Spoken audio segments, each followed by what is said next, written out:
It's time to roll, time to slay, time to loot. Grab your dice, ready up, let's go!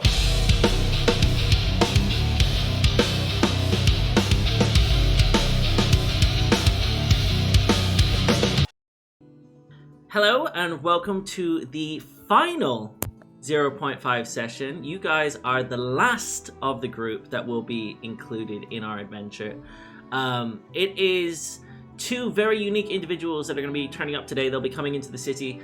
For you both to know, the year is 1498. It's almost 200 years from the prelude, so quite some time has happened between that. 288 years have passed since the prelude adventures, which took place not far from Sylvanthal City. You will know that each of you are on your own adventure right now. You're walking out into the world, and we're going to start today by introducing each character into the world, into the city of Sylvanthal, as we open up our very first scene with none other than a dark evening where you arrive at the city gates of the elven capital, Sylvanthal City. Before you, we see a bunch of guards guarding the main gate, a drawbridge over what looks to be some form of moat or river that circles the city walls. These walls are tall, high-standing walls made of marble.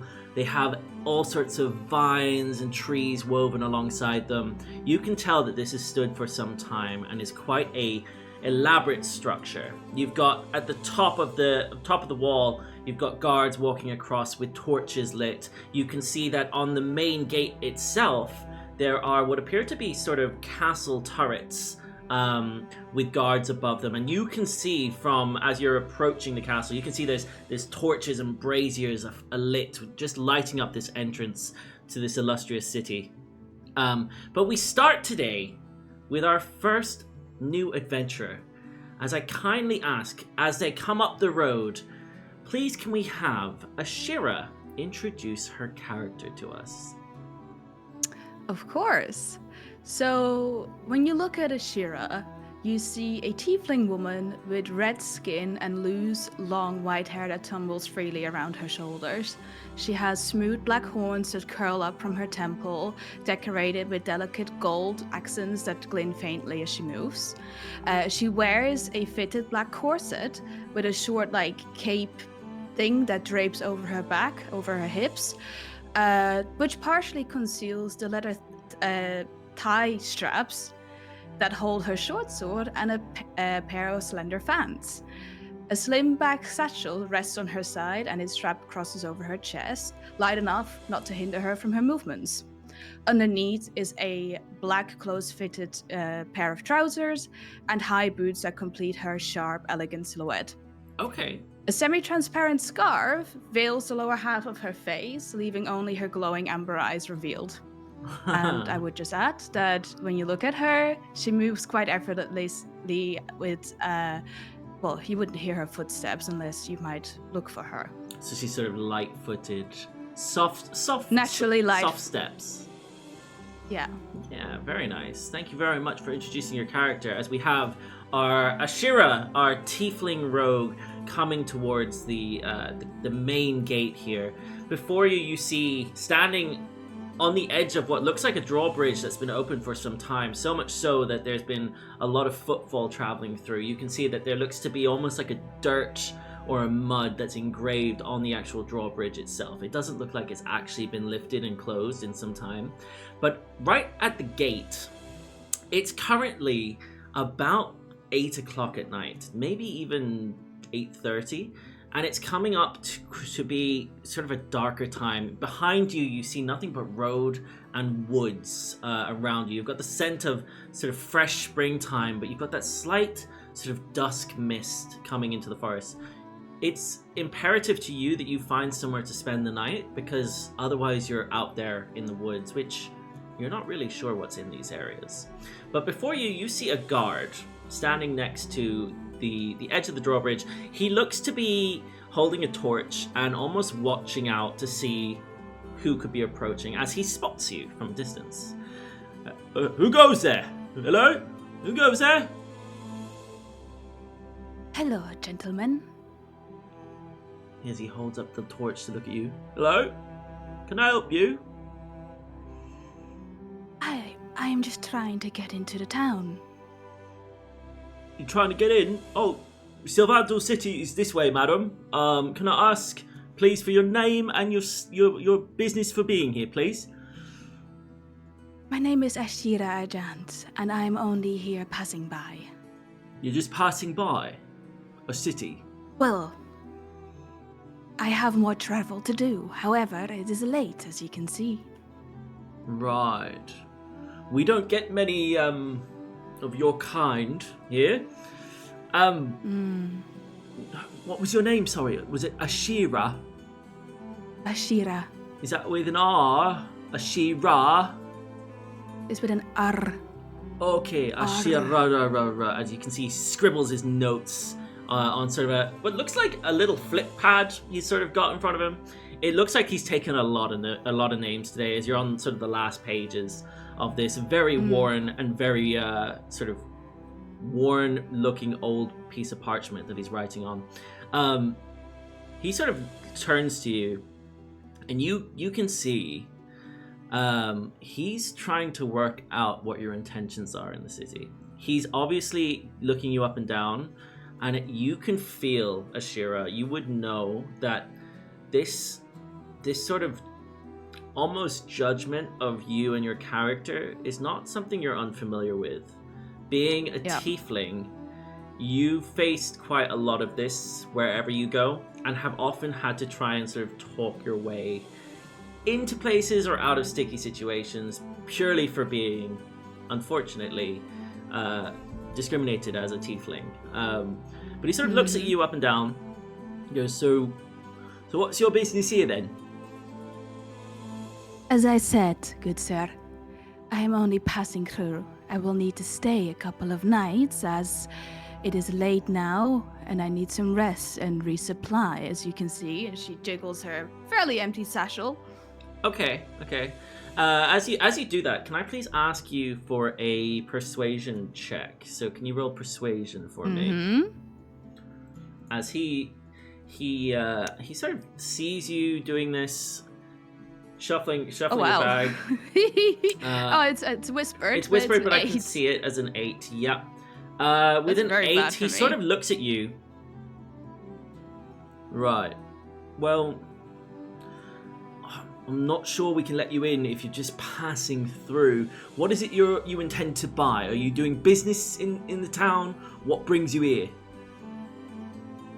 She will pull out her coin purse, which isn't that full, but as she pulls it out, her mouth is covered, and with one hand behind her back, I'll actually say with one hand still in her bag, she will cast minor illusion. And as she shakes her coin purse, she will make it sound like there's quite a bit of coin in there. Okay. So you're casting minor illusion too. Yeah, so as all of this is happening, she will then add to that. Good sir, I can assure you I will not be any trouble, and I have coin to spend. It would be a shame to pass up on some money. Oh, I see. Can I have another persuasion check from you, please? Another roll of persuasion. Sure. I'll allow this at advantage as well, because you are using Okay. the illusion to try and show that you do have a bit of purpose going into the town, that you are trying to pay some money. So you rolled a 7 and a 16. So with a 16, because you did have the advantage with sort of the money, he goes, Oh, I see, madam, of course. By all means, if you head straight ahead, the market district, which has the merchants' row, that's straight ahead. Just follow the road straight in and be on your way. I'm sorry to disturb you on this fine evening. That's okay, sweetheart. And if whilst I have you here, a cheap place to stay for the night, perhaps? Oh, there's plenty of taverns. Most of them have living or inn quarters you can stay in. To be honest, you're better off asking someone inside. I would recommend, if you're going to the Merchant's Row, which is straight in. Just follow the road straight through. There is a way you could ask people around there. There might be some city guards around this time of night that you could ask. Honestly, just follow the noise. Whatever noises you hear, there's usually people at these taverns and inns. If you find yourself somewhere to drink, I'm sure you can find somewhere to sleep. Or if you want, and he sort of holds his tongue as he says it. There is also, if you would like to set up, if you have a tent, as he sort of looks at you to try and estimate if you do, would you have a tent on you? Do you think you'd have that in sort of your bag? She carries a tent, but I would like... I don't know how else to explain it other than it being like one of those really, like, kind of a flimsy tent, I guess. So it packs away quite nicely because she wants to be light as she travels. So it is in a satchel. He wouldn't be able to see through my bag, I assume. Okay, he'd be like, well, if you did want to, there is another part of the city further in. Just head towards the cathedral. It's up on a hill past the palace. Where you can set up tents there. There's actually quite a few of your kind, lots of tieflings and other folk over there as well. Please go ahead. As he sort of ushers you in. Pea. As you say that, he sort of blushes slightly, unexpectedly, getting a compliment from you. As he sort of gestures you to go on in. It's quite quiet here. There's no one else around. You can't see anyone other than city guards. It's getting quite late in the evening. You can hear in the distance, it sounds like there might be people on the street, maybe walking around. There's definitely some more life further into the city. Mm-hmm. Do you proceed? Okay. Proceed in? Yeah, Ashira would try and look for a place to stay, preferably not too expensive. Mm-hmm. So head into wherever he said, like the Merchant's Corner or Court, like that street. Yeah, Merchant's Row. It's the market sort of district, if you like, for this city. Yeah. If you want to go ahead, you basically walk through. As you're walking through across the drawbridge, you see that there's a lot of guard posts. There's clearly armaments and ladders leading up to what you imagine is the floor above. It's at this point that you notice there's also archers sort of stationed inside with sort of slits in the gate. So they would have had their eyes on you this whole exchange. But this is not unusual for you. You've been around, you've seen a lot of gates, you've walked in and out of a lot of cities.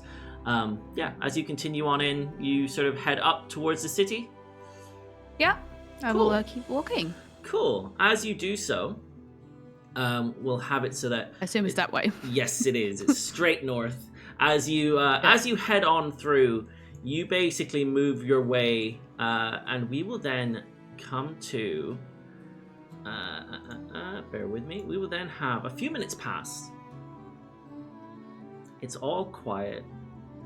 As we then suddenly see, behind Ashira, on the path, none other than a new individual. As I'd like to invite, please, our next player, Sylas.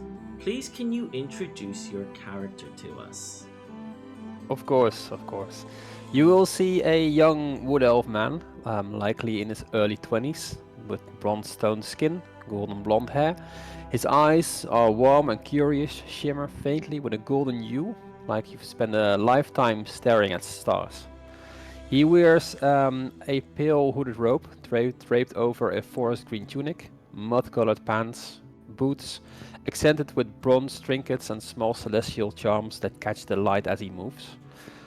Though his stance carries a hint of uncertainty, there's a quite strength behind it, a mix of youthful wonder and a steady resolve, and he's clearly still new to the Druid path, but something about him suggests he is ready to follow wherever the stars may lead. Very nice, very nice. As we have Sylas, as you're walking along the path, you can feel the wind around you starting to pick up. There's a chill coming through. You also can see on the water in the moat in front of you, or the sort of river in front of you, that there's a lot of calm, but there is a light breeze this evening. You're familiar with this, having been from Verdantara, having lived here, having grown here in this region, that basically this is the kind of thing that happens before it starts to rain. Despite loving the land and being a druid of the land and nature, you don't like the idea of hanging out in the rain. You've never been to Sylvanthal before. This is a new experience for you. But as you come up to the gate, I imagine you have some form of sort of light or torch with you, and you see the elven guard sort of lift his lantern up to sort of see, who goes there, as he looks at you. And calls you over. Hello? Who is it? Hello? My name is Sylas.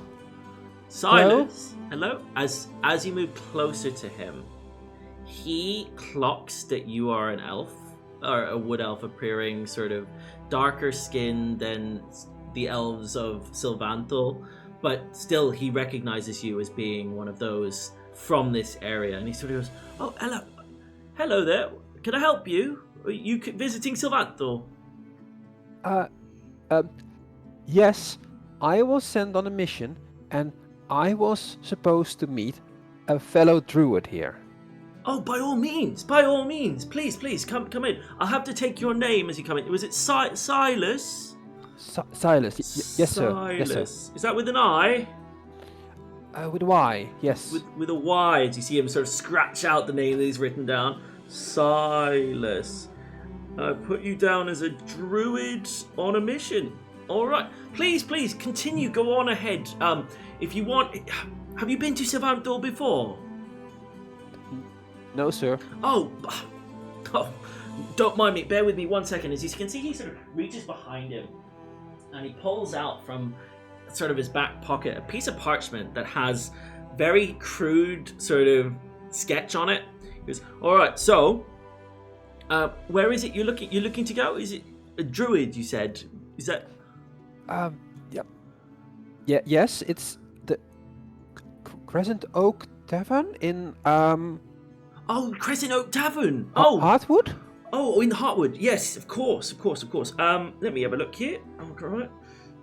He's drawing on paper. You can see he's sort of sketching something. He's picked out what looks to be like a bit of charcoal or maybe some ash from nearby that he's using to very crudely draw something on this piece of parchment. Right, so you want to basically, and he turns around, he's very polite to you. He says to you, you want to just go straight ahead, all the way on through. You'll come to the Merchant's Row. It's the district, and he sort of shows you on a map. There's a district here, just north of the river. There you've got the Heartwood, and that's where you want to go to. That's where the Crescent Oak Tavern is, as he sort of marks it on your map. And he gives it to you. This little piece of parchment paper that you sort of take off him. It's very hard to read, but you have a good idea of where you are. Is there anything else I can help you with, Sylas? No, I now know where to go, so that's a thing. Yes. Thank you, sir. Oh, no worries. By all means, any time for a fellow elf. Please continue on and be on your. Have a great day. May the moons guide you, or whatever they say, Master Druid. Please continue. Thank you. And I'll walk through. And when I pass the gates, I can't happen to stare because this is the biggest castle wall I've ever seen probably. So yeah, it's really fabulous to me. This is really amazing. Yeah, you would notice as you walk through as well that there's a touch of, although it's a sort of fortified gate entry, there is also a touch of sort of elven intricacies with sort of gold filigree along sort of the marble archways up to the quarters above, and the ladders themselves have sort of woven leaves and ivy going up them. They've obviously been there for some time. It's quite elven architecture, but it's very, very pristine and very sort of practical at the same time. But yeah, as you continue on, I imagine you continue up the road and sort of onwards to the Crescent Oak Tavern where you're headed. Yeah. Perfect. Yeah, I will do this twirl inside the castle wall, whoa, and almost stumble in the wall, and then proceed further. Perfect. As you do so, we will then jump to...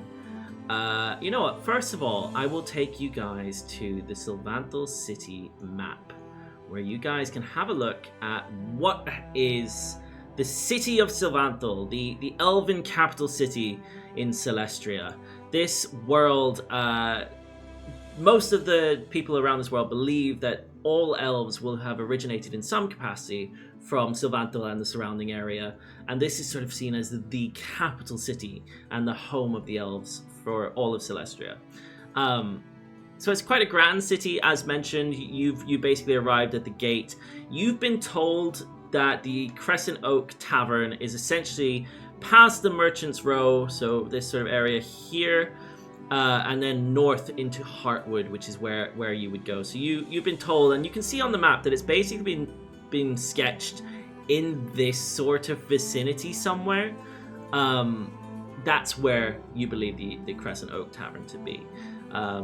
Ashira, I would say that you probably don't have as much knowledge, but you're following the road straight up as well, heading towards the Merchant's Row as per the guidance of the gentleman by the guard's tower.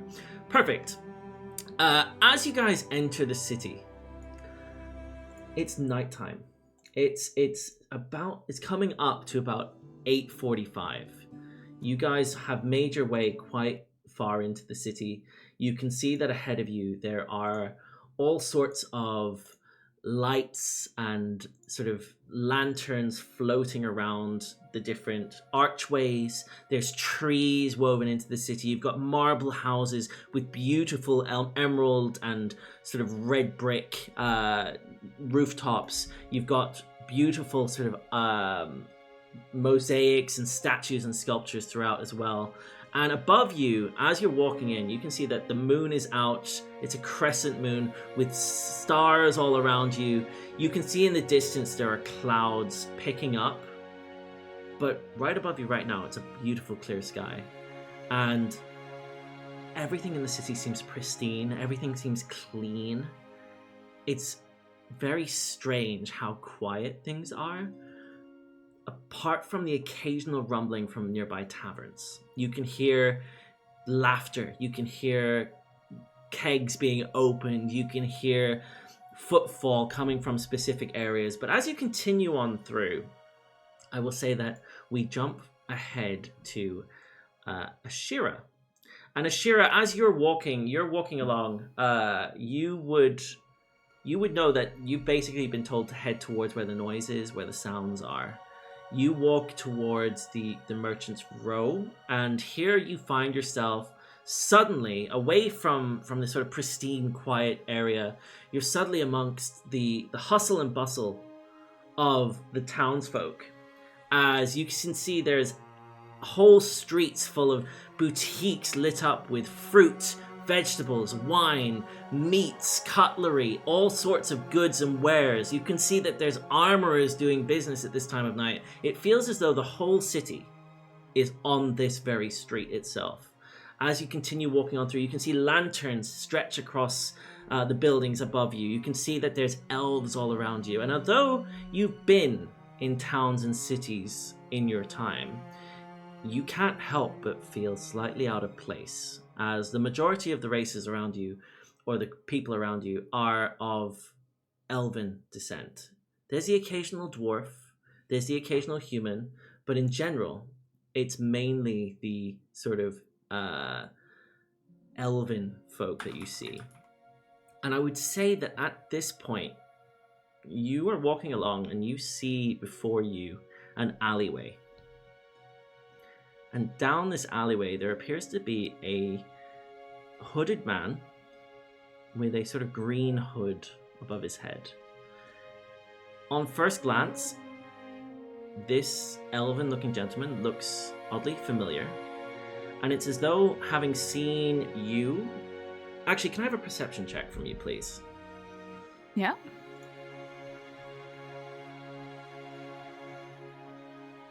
Okay, with an 11.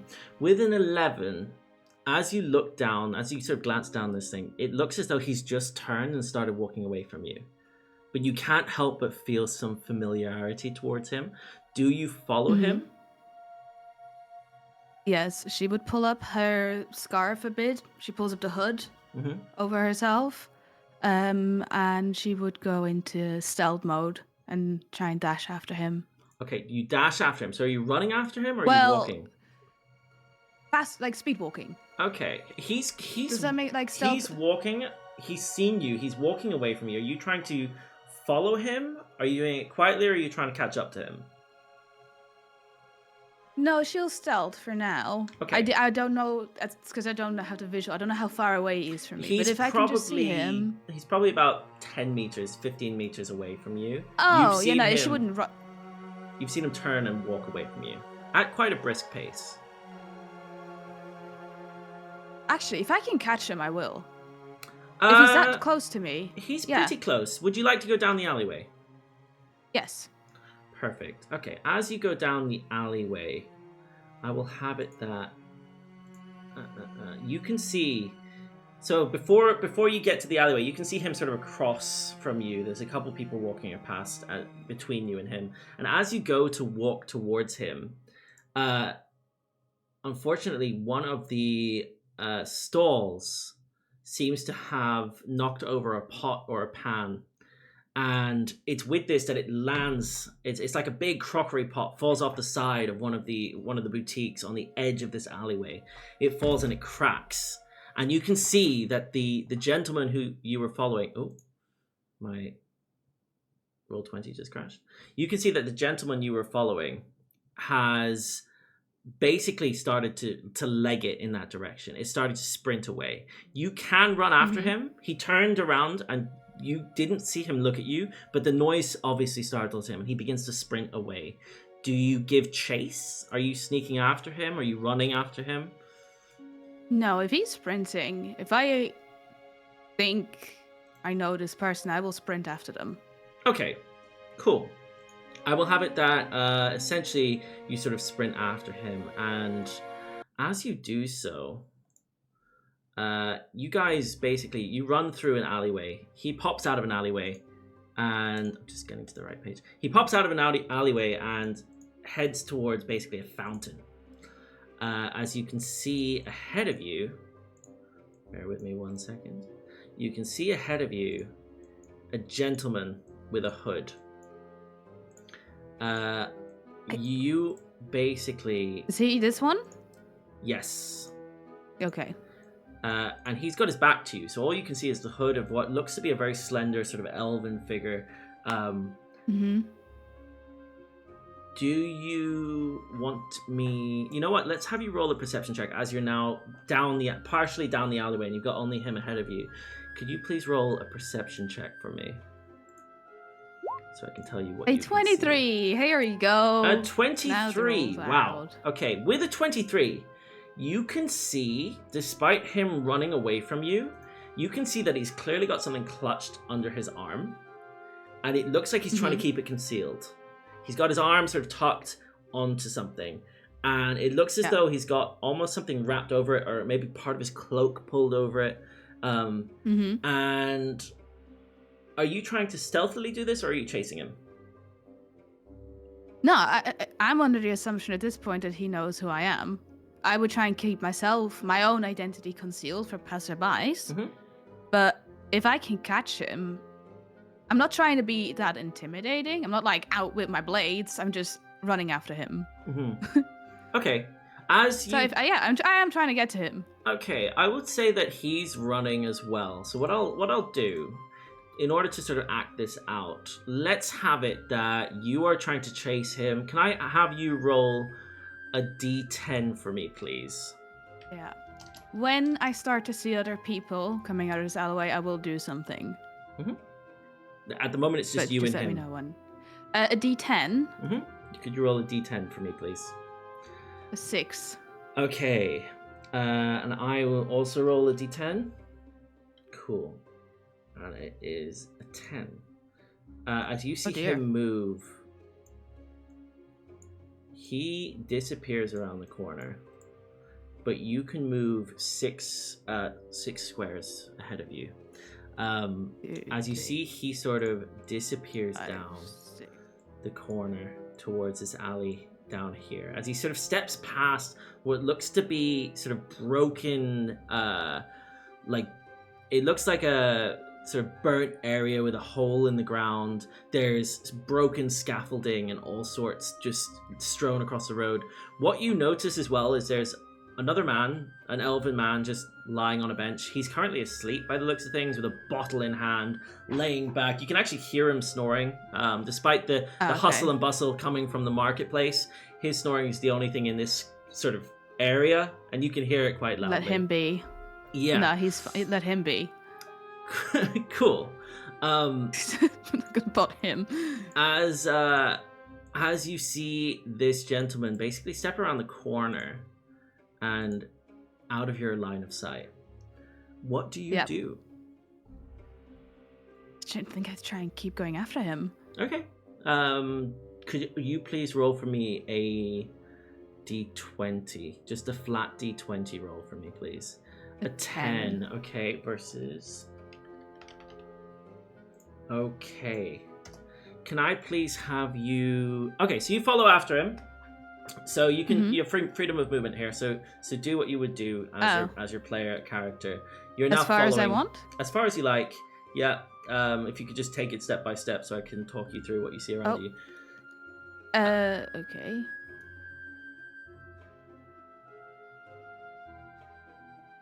I would get to there. I don't know if you saw me move there. Yeah.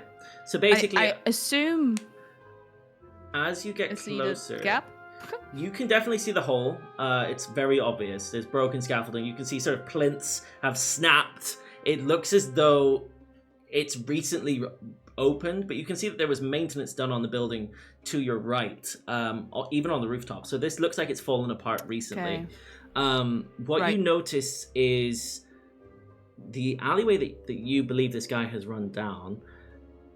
There appears to be some sort of noise coming from the building over here, and that's in the building. It sounds almost like music or a tune, or maybe something's going on in there. It maybe a tavern is sort of what you would sort of assume it to be, but everything else around you is very quiet. You have the marketplace behind you that's just out of earshot for you now, but you've got the guy snoring in the middle of town next to the fountain, and then this building. Do you continue on? Can I move? Yes, of course. So when she gets to like here, 2 things. I would look straight down the alleyway. How long is it? Can I see him? Would he physically be possible to, like, if it's a really long alleyway, is he physically possible to get to the end before I get there? If not, is there other ways he could have gone, like a door or something? As you look down the alleyway here, there's nowhere he could have gone. There's just a wall at the end and a cat. There just appears to be a solid wall between 2 buildings. The only thing you can see is a very thin gap between the buildings here, which looks maybe a little bit too thin. You'd have to take it very, very slowly to walk through. And you also notice what appears to be a sign and an ajar door that's open right here on the left. That's all you see. Okay. I think she would follow. Well, she'd peek her head in. It's ajar, you said? Yeah. So basically, you see a sort of wooden door. It looks like there's a little bit of a sort of red carpet at the door as you look at it. And above the door, now that you're standing next to it, above the door, you see a sign that's got what looks to be sort of like an oak tree kind of decal, and it says, "Do you look at the sign? Do you try and work out what it says?" It's quite late. I mean, I can see in the dark, but I don't think she would mind too long. She's trying to catch this guy, so if it's going to take some time to decipher, she's just going to go in. Yeah, no, it just looks a little bit worn. Yeah, you peek your head in. Ah, okay. Yeah. It appears to be a tavern. You can see there's people sitting down, having drinks, having some food. This looks to be an entrance to a tavern. I mean, there's a bartender. You can see there's a couple people in here. In order to have a better look, you'd probably have to go inside, but it does seem like a normal tavern as you open the door, as you peek your head through the door. Yeah. She will take her hood off, not to seem too suspicious, but she'll keep her scarf up and try and enter as normally as she can, see what happens. Perfect. Cool. As you enter the tavern, we then jump back to our good friend Sylas. As Sylas, we've had you walking through town. I would like to ask you which path you take to get to the area that was marked on your map, which is there in the middle, by the guards. Sylas would take the road that is drawn to him on the map that the guard wrote to him, because he's really unfamiliar in the city, even a big city. So this is fairly new to him. Perfect. So he would probably walk the street around here, then look around hey, what do I see? How does it match? Maybe ask a few people hey, is this Merchant's Row? And then probably head into Merchant's Row because that is what described to him. Perfect. As you walk into Merchant's Row, as you sort of step your way across over here, you notice that you see the same sort of alleyways that I described earlier with bustling sort of business people. You can see there's fruits, vegetables, there's meat on display. The smells for you are so unique and different. You've never seen anything quite like this. This many people in one place is quite unique. It's not something you've really had too much experience with, maybe once or twice in another area of the world. However, you've never seen quite so many people out and about, especially this late at night. But you know it's coming up to around about 10 to 9. And you feel as though as you're walking down this Market's Row, I imagine you're following that sort of note you've been scribbled to where to go. And you notice that as you're walking ahead, there appears to be someone sweeping up or cleaning up a broken pot, which is clearly blocks part of the alleyway. But you can see there's a way down an alleyway which was crudely drawn to you for you to follow by this guard as you entered the town.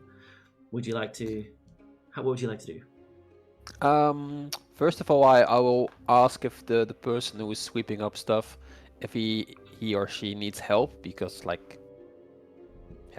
it's a city, and nobody seems to pay attention, I guess, to her sweeping up stuff. Everybody's walking past, yeah. So you go on, as you approach her as she's sweeping up, she says to you, "Oh, hello there, sorry about the mess. I'm just trying to clean up the floor here. I'm really sorry. If you want anything, I'll be with you in just a minute." As she's sort of sweeping away. Is there anything I can do to help? Oh, you're so kind.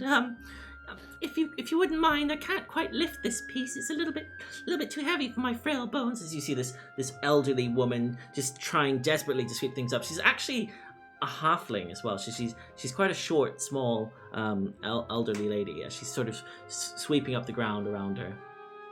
Of course, no, not at all. Let me help you. As you go to pick up the pot, it's not particularly heavy. It's just a bit awkward. There's some jagged edges on it as well because it's obviously cracked. But as you help her out, she said, "Oh, dearie, you're so very kind of you. Please, can I interest you in anything? Is there anything I can give you? Would you like something to eat or anything?" I have to say, I am starving, but I am also looking for a tavern, so it might not be wise to do a full meal now. But do you have something to snack on maybe for later? Oh, by all means. As she hands you, she sort of rustles around her wares there, and you can see that she's got basically a little napkin.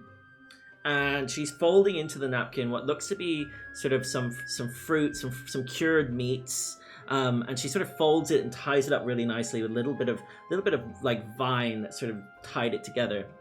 And she hands it to you, and she sort of says to you, "Here you go, dearie.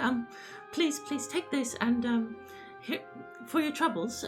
We don't get any kind strangers here." She tries to hand you sort of 2 silver pieces as well with this. Do you take that from her? Do you take that? I will take the fruit and stuff, Mm-hmm. but I will let her keep the silver. For no, not at all. It was my pleasure. You needed help, and I'm just going where I'm supposed to go. By the way, which way is the Crescent Oak Tavern?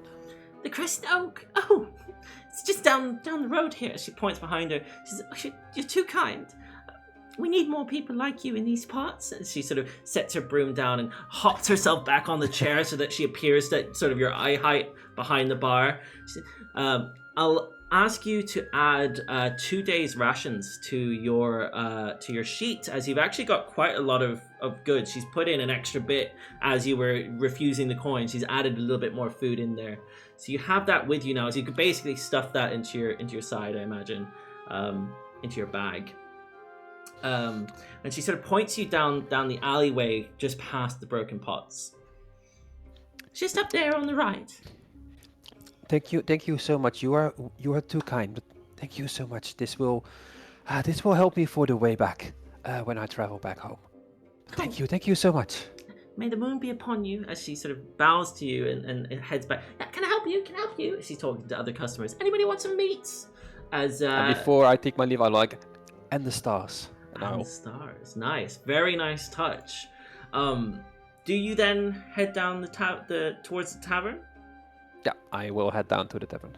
Perfect. As you arrive at the end of the street, a familiar street, but as you arrive to the end of the street here, you see before you, hold on one second, you see before you a gentleman who appears to have had quite a few drinks and is looking fairly intoxicated, snoring away on this bench. Looks pretty happy, lying there, stretched out. He's got one boot on the floor and the other one sort of up above the top of the bench. He's really taken up the whole thing, but he looks quite happy, all things considered.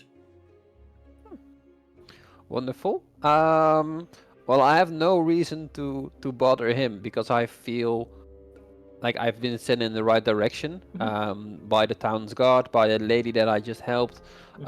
So I have no suspicion that anything is happening out of the blue or something. So I just continue my path to the square. Perfect. As you arrive towards near the fountain in the middle here, the lady had previously told you to go right, but you notice that the building opposite you across the fountain actually has what looks to be written on the side of the wall, the Crescent Oak Tavern. It's very clearly written on the side of the wall here, above these sort of stands that's protruding out the side. And you can't see an entrance on this side or even down the side. There appears to be a balcony that sort of overlooks the path. And you can see what looks to be very worn awnings, like sort of covering the balcony there. At the very top of the building, you might be able to see a little bit of light coming out of sort of windows on the rooftop. What would you like to do? I would like to check for the entrance. So if I can't spot it from here, I will move myself around to see if I see a door or anything I can, or preferably not a window, but preferably a door. Yeah. Do you go north and around it, or do you go like down and south? You notice that the road beneath you has these sort of broken plinths of wood. There's bars thrown. There's also rubbish on the street. It's really looked like something's happened here. There's a giant hole in the ground. It looks sort of burnt as well in a way. But you can see there's a little path that leads to the other side of the tavern. Mm-hmm. I don't want to disturb the guy that's sleeping because he seems like a peaceful guy. So I will head down the south. Along this way. Perfect. And as you reach the corner, I would say, of the building, you spot the door, which has just closed. It's just now closed. It looks like someone's just walked in. Do you then head into the tavern as well? Yes, because that's the goal that I was given. So I will fulfill my mission and I will enter what I'm told to enter. Perfect. Cool. And as you step into the tavern, I will have it that you guys can now see the tavern ahead of you. Bear with me 1 second. Yes. As you guys see the tavern, firstly we had the gentleman step on in, and I will have it that Ashira, you turn up first. Bear with me. Just gonna make sure you're on the right layer. Can you see your token? Perfect. Should be able to. Perfect. As you step in, you see that basically there's a gentleman that you were following. As you sort of step through the doorway here, you peep your head around the corner. You can see the gentleman is heading towards the stairs on the left side. You notice that as you step into the tavern, there is essentially a... Though it was unassuming on the outside, the exterior was very sort of plain. It was like every other building around here. The walls inside and the floorboards of the tavern appear to be made from some form of carved wood. They seem to be of an ancient, almost still living oak tree. The tavern appears to pulse with a sort of life to it. The ceiling, as you step in, blooms with these ivy plants and glowing mushrooms. There's a warm candlelight. There's sort of dancing across the tables and across the ceiling. You see sort of beams of light coming from all around. You can see that to the left there's a piano with musicians playing on it. You can see that there's sort of hand drums tucked away in the corner. You can see that there's the occasional barmaid walking around the tavern here. And basically, you can also see that a lot of the sort of tavern goers here have what looks to be some sort of mead or beer or lager, and they're drinking away quite happy. But you can see that they're all looking like quite full. There's no smell of food, lots of empty plates. It's coming up to around 9 o'clock now. But on the deeper booths, as you look in, you can see what looks to be sort of a second level behind the bar, which has a staircase up to it. And you can see that at the top of both staircases appears to be a hooded figure, cloaked in some way, in some sort of maybe dark figures, very cloaked, they look very almost protective of that floor as you look in. Mm-hmm. Do you step into the tavern? Yeah, I'll step into the tavern. I want to keep my eyes on the guy that was running from me. Mm-hmm. As you enter, he's also just seemingly walking. He's at a bit of an awkward distance for you.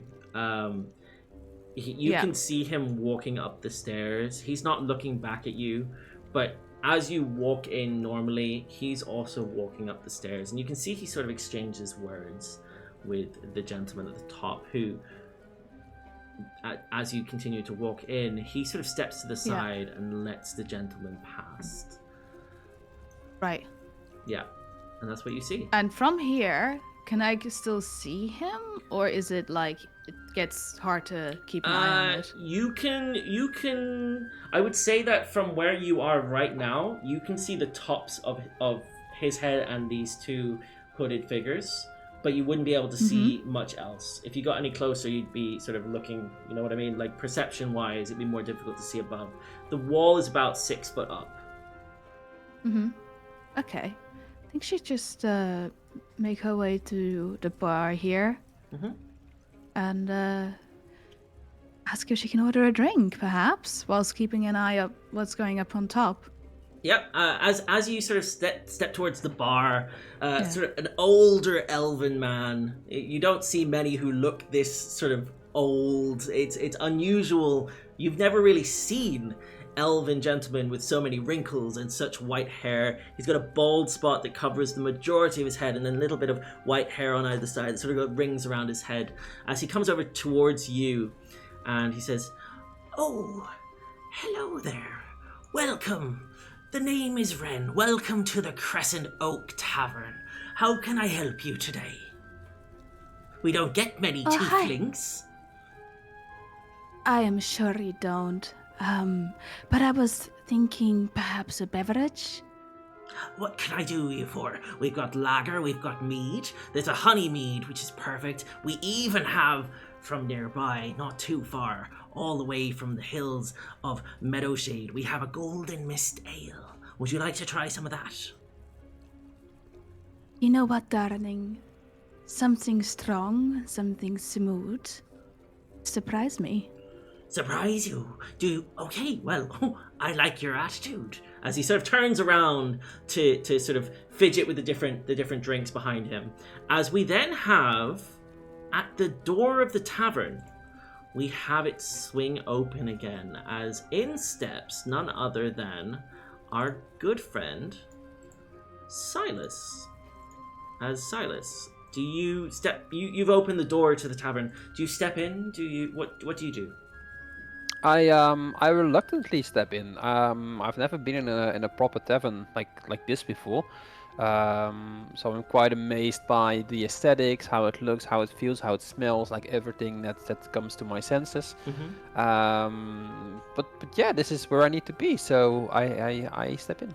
I would say that although you're unfamiliar with this sort of environment, with the tavern aspect, with all the people sitting having drinks and things, it's as you look around and you look up, you notice that the wood that's used here is quite familiar to you. It seems something about this area, this tavern, and everything inside it, the mushrooms that are growing, the vines on the ceiling, the sort of the type of wood, it all feels warm, but not just cozy. It feels like a warmth of familiarity to you. This is similar in a way to some of the trees around areas that you're familiar with, but the actual atmosphere and the people as you come back to reality and look down around you, the bar tables, the bar stools at the bar, the drinks being poured, the trophy head of a stag mounted on the wall, the music playing,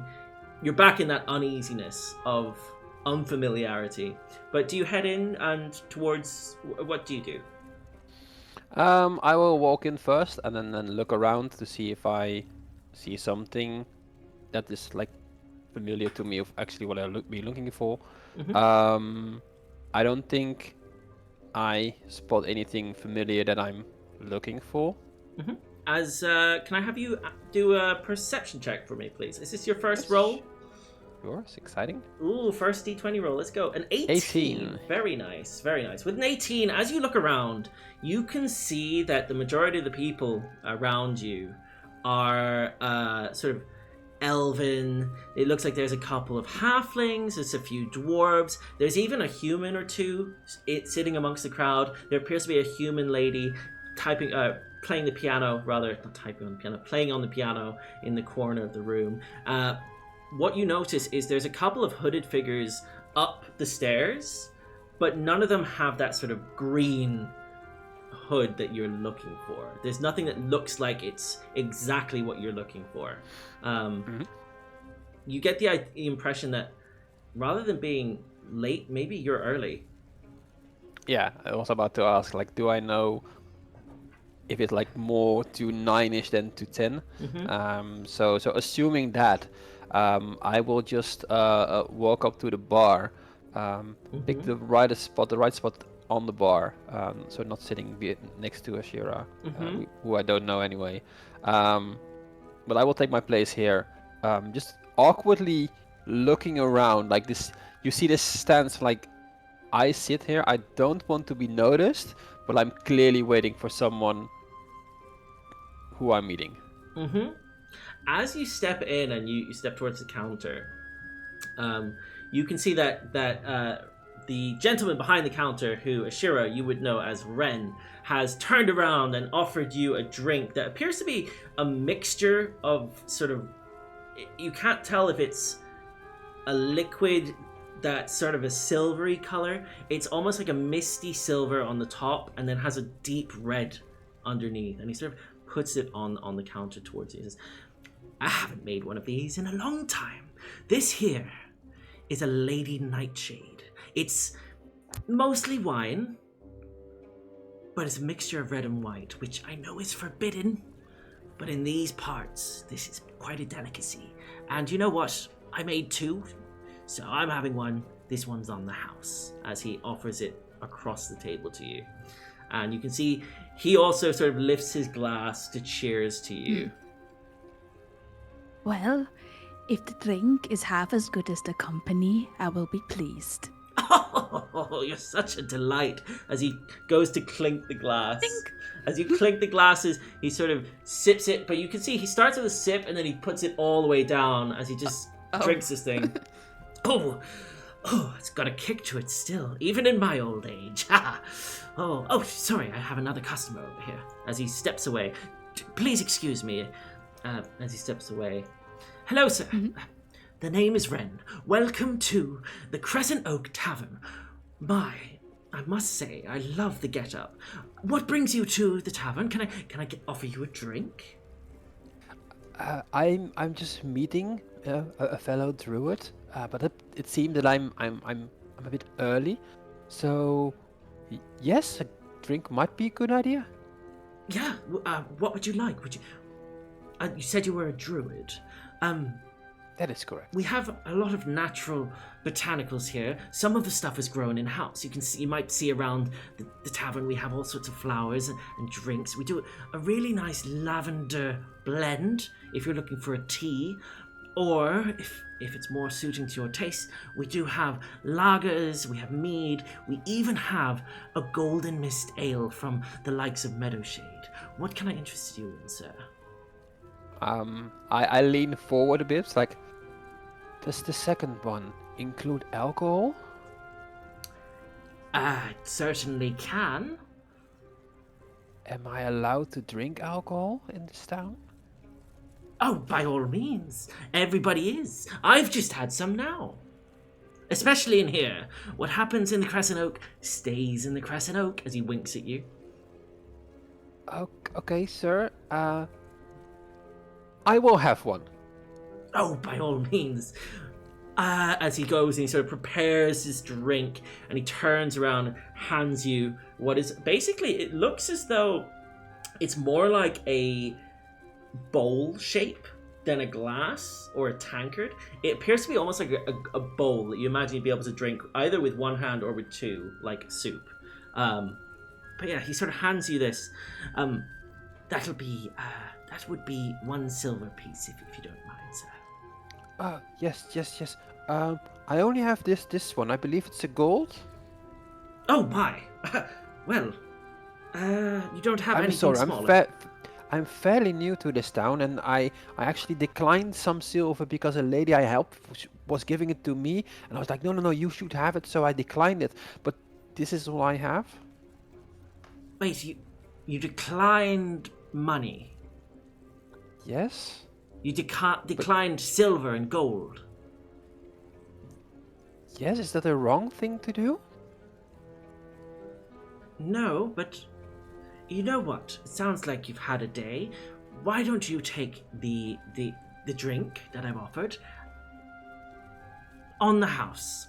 I offered her one just there as he gestures to you, Ashira. Seems only fitting that I allow a newcomer to the city, a druid such as yourself, the same courtesy. As he sort of steps back and you can see he's sort of a little bit like, gotta stop giving away drinks. Gonna go out of business at this rate. As you're sitting there, the two of you, you can hear sort of mumblings coming from upstairs. I'd say Ashira, particularly, you as you're listening out for it. Can I have both of you please roll for me a perception check? 13. And a 20. A 13 and a 20. That kind of makes sense given the fact that you're listening, so let's go with it. A 20. Let's start with the 13. With the 13, Sylas, you can hear what sounds like people finishing up their drinks and putting them down on the table. You can hear the occasional chair moving as a couple of people are standing up to sort of head towards the door. Not everybody, but some people are starting to get up and move. You can also hear some mutterings coming from upstairs, but you can't work out what's being said. It just sounds like people are talking. Ashira, what you can hear is what sounds like... So you hear all of that, but you can also hear what sounds almost like a bit of a a louder sort of conversation coming from upstairs. It sounds almost as though they're not quite agreeing on something, but you can't tell what it is. Okay. And as you guys sit there enjoying your drinks, a couple of the people, the townsfolk, do actually end up leaving the tavern as the time continues to tick on. What do you guys do? Silas will very awkwardly look around because he's clearly waiting for someone, and that someone has not been seen yet. So he's like, where is he? It is time. I'm not wearing a watch, but it's yeah. He's getting a bit restless because he was sent here, and now the one thing that he needs to do is not possible. So he gets a bit restless. And I would say, Ashira, you can sort of feel that this druid next to you is starting... He appears anxious. I'd say with a 20, you definitely can see that he's sort of a little bit jittery. He also looks very unfamiliar in this place, and he does stand out as being slightly different to the other people around you. In the same way that you do as a tiefling here, he's the sort of the most bronze or the most tanned elf in the establishment right now. The rest of them all look very pale-skinned with blonde hair. He's the most unique looking, as he looks very visibly uncomfortable. She will slide across from this chair to this one. Slowly. And then, is it like a swivel chair? I would say they are kind of like a swivel chair. Yeah, it's more that it's old and probably sort of rusted. It definitely swivels, but probably wasn't designed to in the initial creation.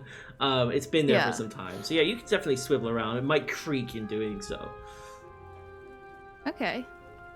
And she'll like turn without trying to creak the seat, because otherwise it's creepy. Is it your first time in the big city? And she just says this, and like, as I'm taking this huge sip with 2 bowls, I'm like, oh, yes, madam, this is the first time in the city, yes.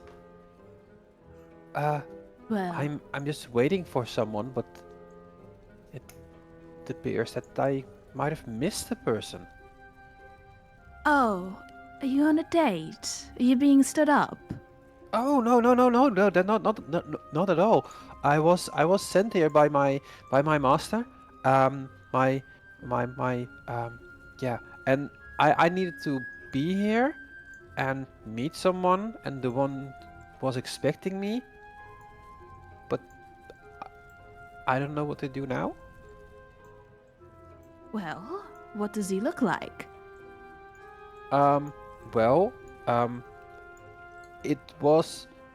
It's an elf, so no offense, but it can't be you.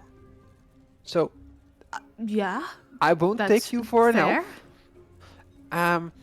There are a lot of elves here, but none of them are wearing a green hood. So I don't know. A green hood?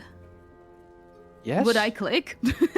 TM? You definitely would know that the gentleman who is upstairs had a very dark green hood.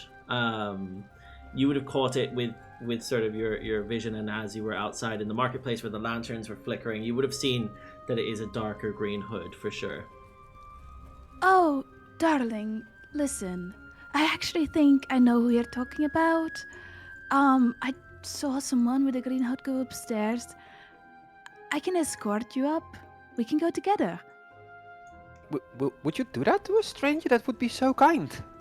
Like, Of course. I Of really course, don't come know on. customaries here, and like, Well, yeah, sure. don't let the tiefling teach you about customaries. You seem fine. Like, I've never met a lot of tieflings, but what I've heard most of the time are not so nice stories. But you seem nice. Most of us are nice, but most people don't see that. Well, I think you're doing the right way to help a stranger in the city. Of course. Oh, come on, young man.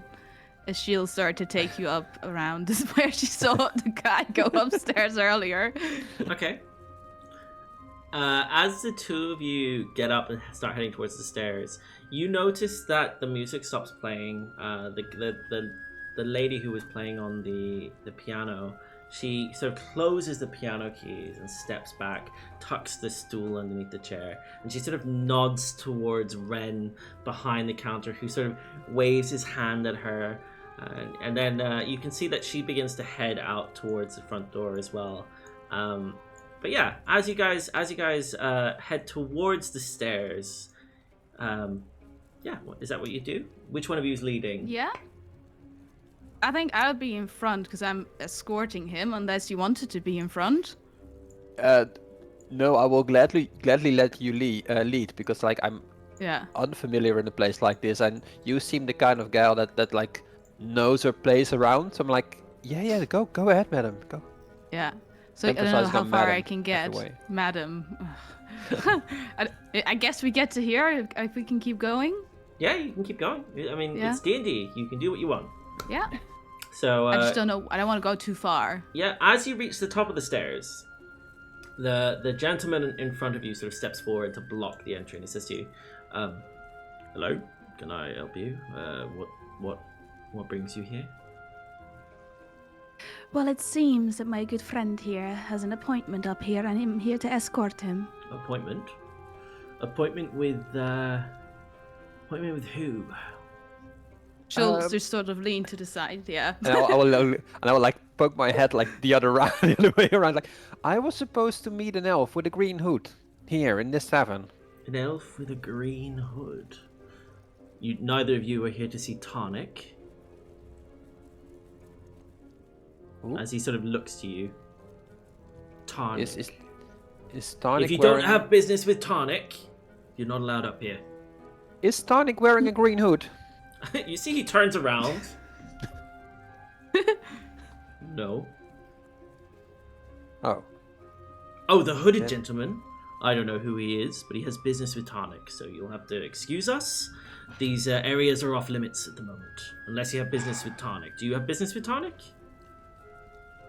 Do you have business with Tonic? Okay. Darling, I don't know if you want to be depositioned from your job, but you should let us past if you don't want to look silly in front of your friends. Ooh. With that, can I ask for either a persuasion or intimidation check, please? Oh, intimidation. Okay. Yeah, it depends on your tone, because it could go either way. Persuasion or intimidation? Yes, one of the two. Are you trying to be persuading or are you trying to intimidate him? Because you did threaten his job, so... Yeah. I'm not the one sacking him, though. But you know what? I'll intimidate. It's a 16. Okay, with the 16, he sort of looks you up and down. Right, can I ask you to stay here for one moment? As I talk to the boss. Sure. Please stay where you are. I'll be right back. As you can see, he steps away. And as he does so, the two of you can see that the gentleman, now that the guard has sort of moved away, you can see that on the table in front of this hooded man appears to be a jar. A large jar with something in it that's moving. You can't work out what it is from where you are, but you can see the occasional sort of red, maybe feather? But there's a jar on the table. As you can see, he sort of kneels down towards this grizzled halfling figure and has a word with him as you hear them muttering, and he sort of... You then see this grizzled halfling man turn and look at you. He just sort of shakes his head and goes like that to the guy, sort of gestures him away as he comes back to you and says, "You have no business with Tonic. He's got no other appointments this afternoon apart from this gentleman here. So I'm going to have to ask you not to disturb. If you would rather wait, I'm sure that Master Leaf up here would have no time. Would have some time after. meeting with Tonic. What time is it? Just so we like.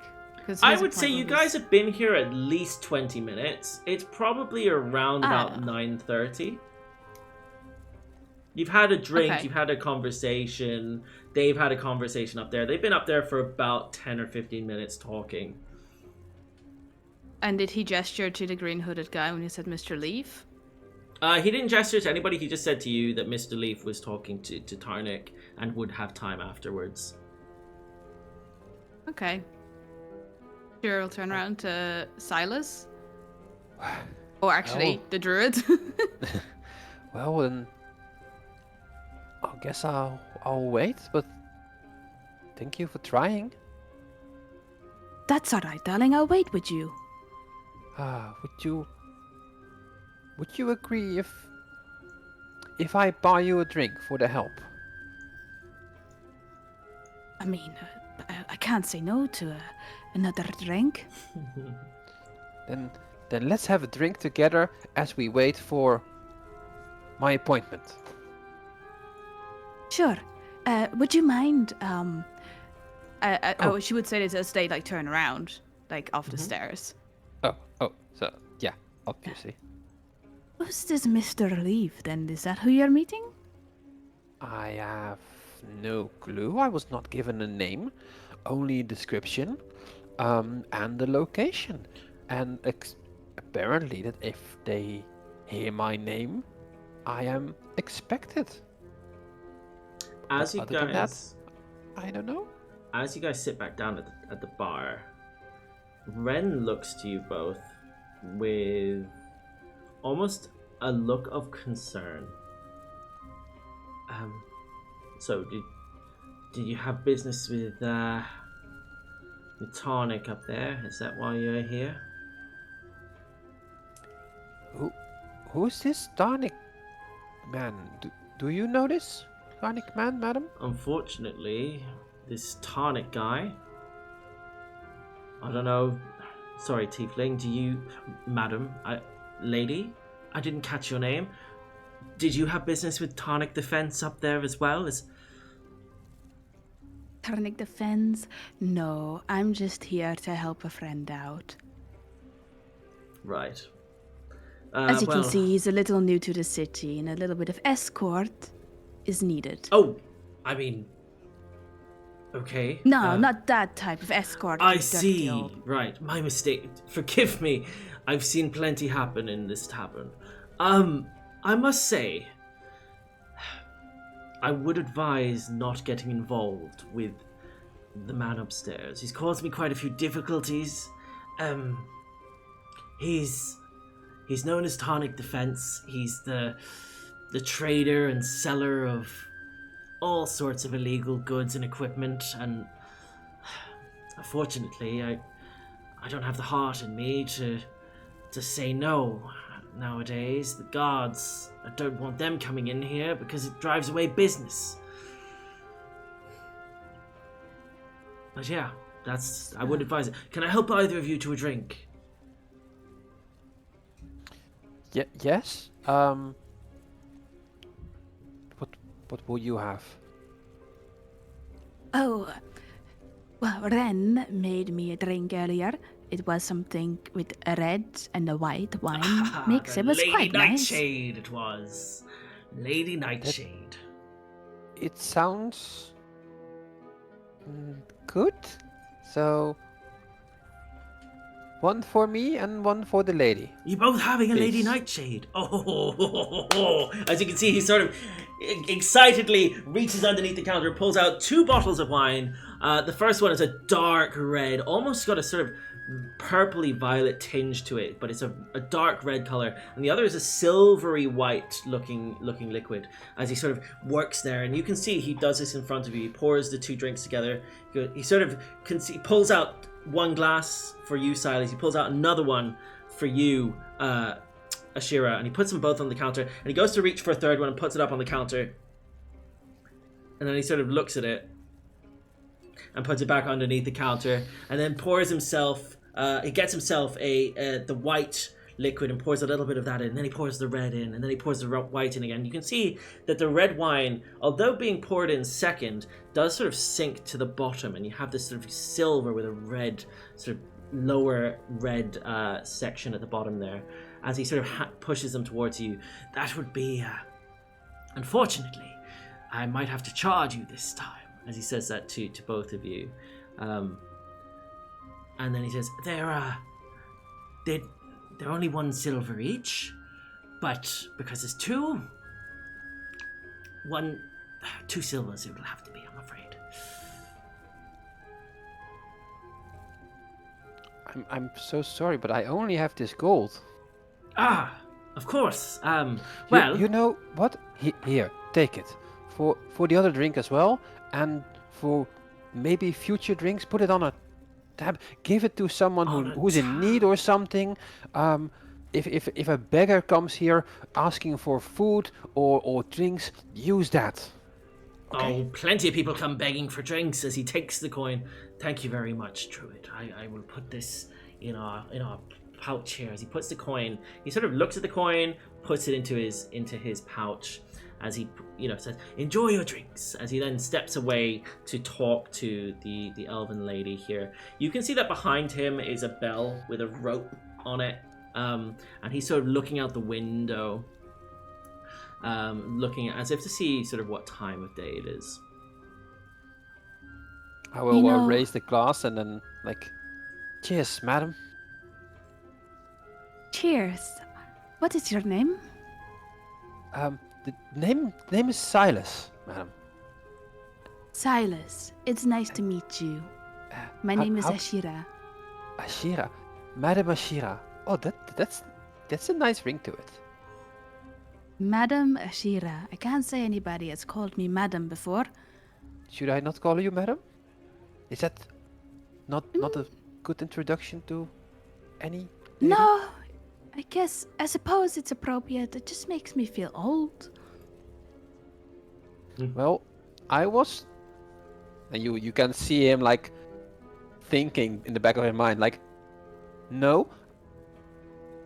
Someone told me before I should never ask a madam for her age, so I will not do it.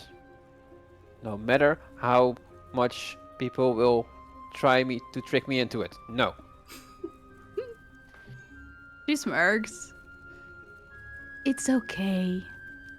If you must know, I am 34 winters old. But that's not that old.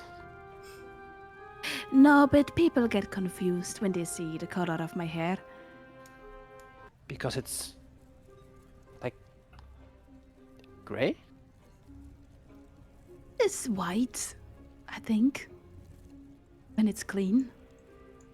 Well, and I take a look at the hair very awkwardly, yeah, now yeah, I can see the white, yeah. However, what I wanted to say to you, kindness is good, but at this rate, you will be out of coin before it is midnight. This gentleman, as she looks over to Ren, he deserves it, but not everybody does. Be careful with your money. Should I hide it more, keep it to myself? She looks him up and down. Where are you keeping it right now? Well, just here. And I'm a small pouch is hanging from his tunic. Where else should I keep it?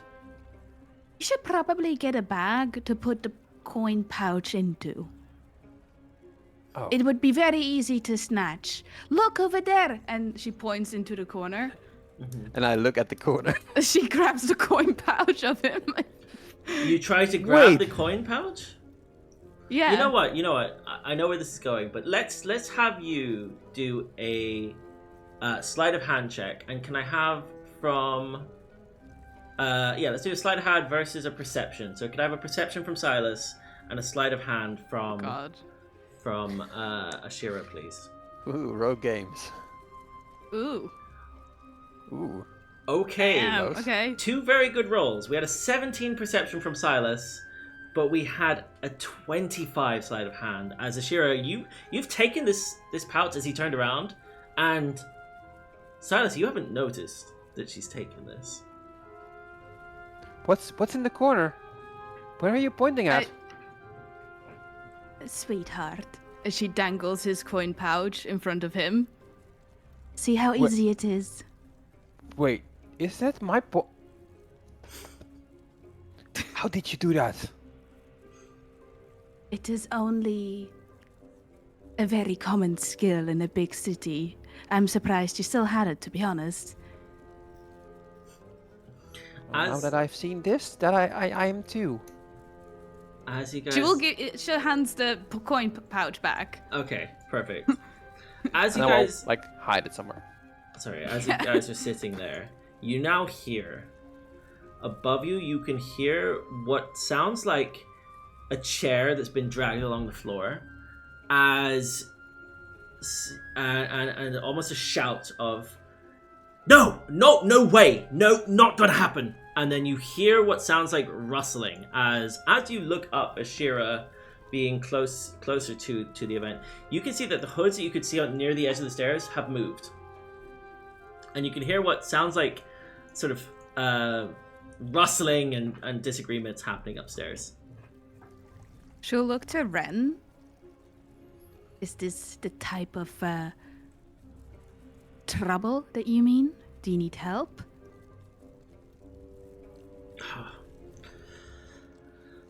God knows what's going up there. I try and stay out of it. But he was such a nice young man coming in. I saw him walk past, but he looked too young to be involved in all of that. I just hope they don't break anything. As you hear sort of plates being pushed and things being smashed around the place. You can hear chairs moving. God, I wish I had someone to... I just wish we could get rid of this guy. Well, if there is an exchange, then sure, my friend and I could give you a hand. I don't recommend it, but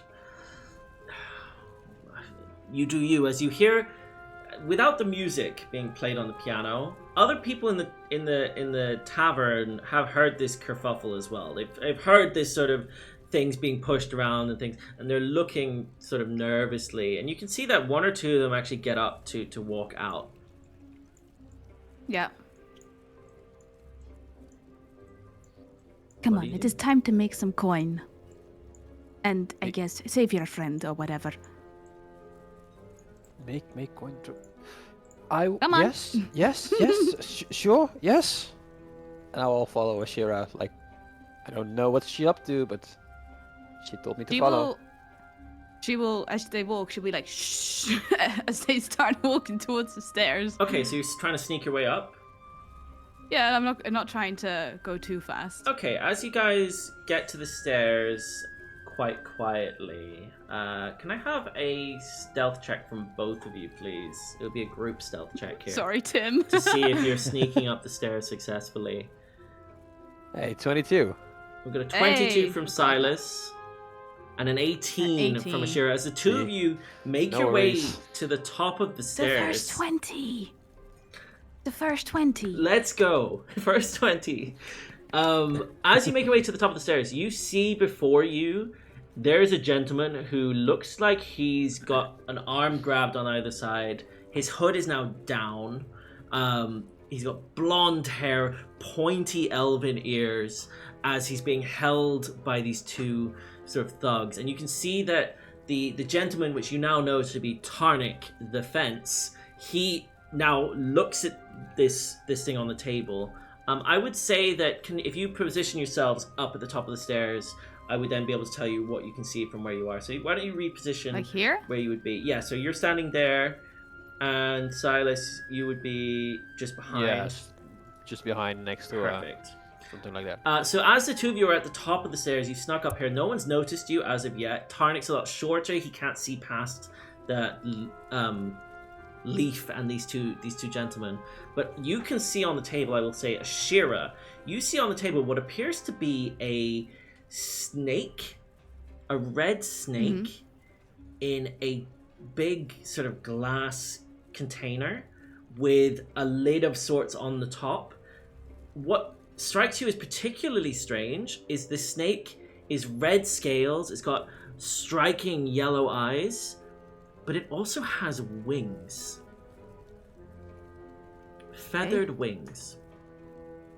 What do you guys do? As you can hear Tarnik sort of saying to Leaf, if you can't arrange a deal, you're gonna have to just get on your way, I'm afraid. Leave this with me, I'll find a home for her. Don't you worry a thing, pet. As he sort of steps around it. And you can see that the guy's sort of jostling and trying to get free. What do you do? Ashira will step up and say, if you're trying to make a deal, you're doing a terrible job. Let's talk properly, shall we? This is business! As the gentleman turns around, he drops the arm of Leaf as you've caught him by surprise, and I ask you both to please roll for me initiative. As you've startled these gentlemen on official business. And they're looking pretty disappointed. Let's go, 15. Sylas. Oh, let's go. Bear with me 1 second. Hey, look, I tried to start a conversation. They were not having it. They were not having it. This is true. Bear with me a second. On the table, you can see this flying snake in a jar. It's looking a little bit uncomfortable because it's going around in circles. It looks a bit erratic in the jar. It seems to be sort of shivering or shaking in a way that I guess snakes would do. Bear with me 1 second whilst I just find. Perfect. There we go. Okay, perfect. As you guys have now rolled your initiative, we also have the bandits, which I will make public so you can see. Oh. Can you guys remember your numbers? We have 15 and 12 and 9. Yeah. I'm just going to 12, refresh this. Bear with me. Okay, if you could re-roll, please. As this was a 9. 15. Did we have a Shira roll as well? Yeah, but I guess it was too fast. Hang yeah, on. I think so. Perfect. There we go, but I had a 12. So 15, 12, and 9. And I will also roll for Tarnik here as well, as he is actually going to get involved in this, which I wasn't anticipating. Here. Perfect. Okay. Right. So, cool. Sylas, you notice that the sort of bandit turns to you. This thug in here turns to you, and he's got a blade drawn. He's looking at you. You've disturbed him. He's not looking particularly friendly. Ooh, you know what? I will actually roll for him as well. Sylas, it is your turn. What would you like to do? As he looks threateningly towards you. Yeah, I am still unknown to these kind of situations, like bar fights and bar brawls and stuff. I have for now no intention to hurt these guys because I don't know why they are actually attacking me. So I wish to take out my shield, ready my weapon. I reckon taking out my shield is an action. Yeah, you can equip your shield, definitely. Yeah. Yep. I will equip my shield. Have my quarterstaff ready. And I'll just. Yeah, I think I like the position where I am now. Like, I have no intention to move. I just want them to stop fighting, and I'll just wait for what happens. Okay, so are you readying an action then, in case there's an attack, or is? If I'm allowed to, yes. I will say that because you're sort of picking out, you're not using a bonus action. You're just sort of pulling your shield out. I'm going to allow that as a bonus for this turn. So if you want to ready an action, that's more than okay. Yeah, if someone is attacking me or Ashira in the vicinity, I want to use my my quarterstaff to attack the guy. Okay, perfect. So if anyone gets close to try and attack you, then it would be almost like a sort of reaction attack, basically, with your action. Cool. Perfect. Is that the end of your turn? That would be the end of my turn, yeah. As you have distracted this one, the arm becomes free from Leaf here, as he basically pushes the jar off the table with his left arm, and it crashes on the floor as emerging from this shattered jar is what you can see, a flying snake. It's a snake with wings. It sort of flaps up and looks up at you, as we now have a flying snake in the combat, as he rolls as well to be part of the initiative. So he will go, I guess it'd be next turn. He will go, he would go next turn. As then Leaf, with the free arm, having pushed that, I would say the push is probably the action, as he then tries to wrestle free, and I will do a see if he gets free from the bandit here. Let me do a contested strength check. With a 4, he unsuccessfully, so he's still being held on to as we come to the end of his turn. But you now have a flying snake, which looks to be, from what you can see, it looks to be focused on the bandit. So beneath him. As we then come to Ashira. What would you like to do on your turn? Question. Would Leaf be considered an ally at this moment? At the moment, if anything, he considers you guys a distraction that has helped him get free of this sort of thug action that's been happening to him. He doesn't appear to be hostile to you. I'm asking because of sneak attack. So if I have an ally within 5 feet of the enemy... I would say, you know what, because you're facing the same enemy, I would say that you would count this as an ally in this moment, yes. Okay. Because I will allow sneak attack to everybody because he's within 5 feet of them. Yeah, perfect. Good job, Leaf. Ashira will swiftly move up, and over here. As she will... she takes out her... Like, I don't know if you would have noticed this at this point, Sylas, but over her sort of cape that drapes over her hips now glints a short sword as she pulls it out from her little thigh strap. As she will non-lethally go for the back of the knee of this guy. Okay, yeah. As he sort of sort of swipe the guy, yeah. If you could roll damage or a hit roll. Yeah. I just need to put the sneak on just in case. There you go. That's a 10. As a 10, unfortunately, misses as you sort of try to stab towards him as he moves his leg to the side, seeing you coming because he was facing you, in fairness, and he sort of moves slightly to the side.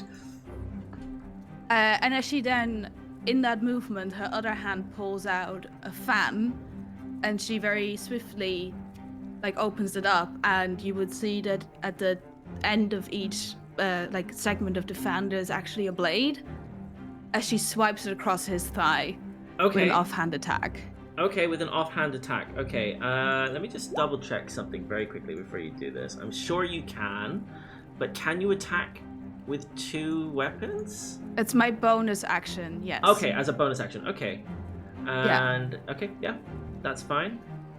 I'm just wondering how that happens. The only thing is I wouldn't get sneak attack on... Oh, I will. I will get sneak attack on this because of the ally. Yes. I'm just curious. Do you have the trait or the... So I can, because it's an offhand weapon, so my short sword is versatile, which allows me to make an attack with my offhand with the light weapon, which we've reflavored the dagger to be a bladed fan, which is why I can use it. Yeah, I just wanted to double check. I will get sneak, because of the ally, if I hit, if you with a 21. 21 definitely hits. 21 definitely hits with the offhand. As you do... Doing a total of 2 damage. This is the lowest roll I could have had. As you do 2 points of damage. Yep. And that will be my turn for now. Right, okay, so it was the weapon mastery that gave you the ability to attack a second time, is that right? So the nick property. As part no, of attack this just... action, you can attack instead of a bonus action. You can make this extra attack, so that's why. No, so what Nick does is it actually frees up my bonus action. Meaning that I can't use it yet, but at a later level, I could, for example, disengage now and run off as a bonus action. The reason I can use 2 attacks is because the short sword lets me have an extra bonus action attack. Right, okay. Okay, gotcha. But so now you would be Nick able to do... Yeah. So now, but I'm not that level yet, so I'm staying where I am. Perfect. Okay, so you stay where you are. Cool. Sorry for the confusion. Was just clarifying 2024 the rules. It's brand new. I want to make sure we get it right in the very first session. So glad we're set with that. Cool. Moving forward. Is that the end of your turn? Yes. Perfect. As we then move on to the bandit's turn. As you see the bandit closest to you, Ashira, tries to sort of swipe at you with a scimitar, which he had equipped with a 17 to hit. Which hits? As he does 3 points of damage to you with a slashing damage. Okay. Yeah. And that hits. He... he's turning to face you. We then have the other bandit. That's the end of his turn. The other bandit will swipe towards...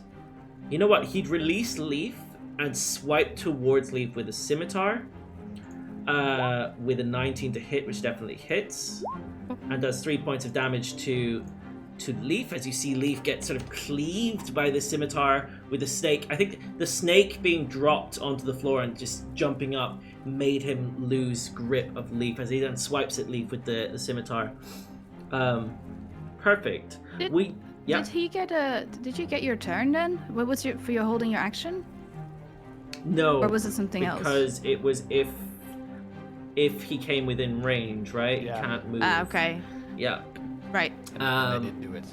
So, yeah, unfortunately, no. Tarnik now, seeing the snake in front of him, knowing that there is some value to this, he would probably attack Leaf as well. So he would pull out a scimitar and swipe at Leaf from behind with a 12 to hit, which actually does hit, as Leaf takes another slash through the front with 5 additional damage done to him. As you can see, he's sort of bleeding as he gets slashed across across the back as the sort of blade slices and blood goes across the floor.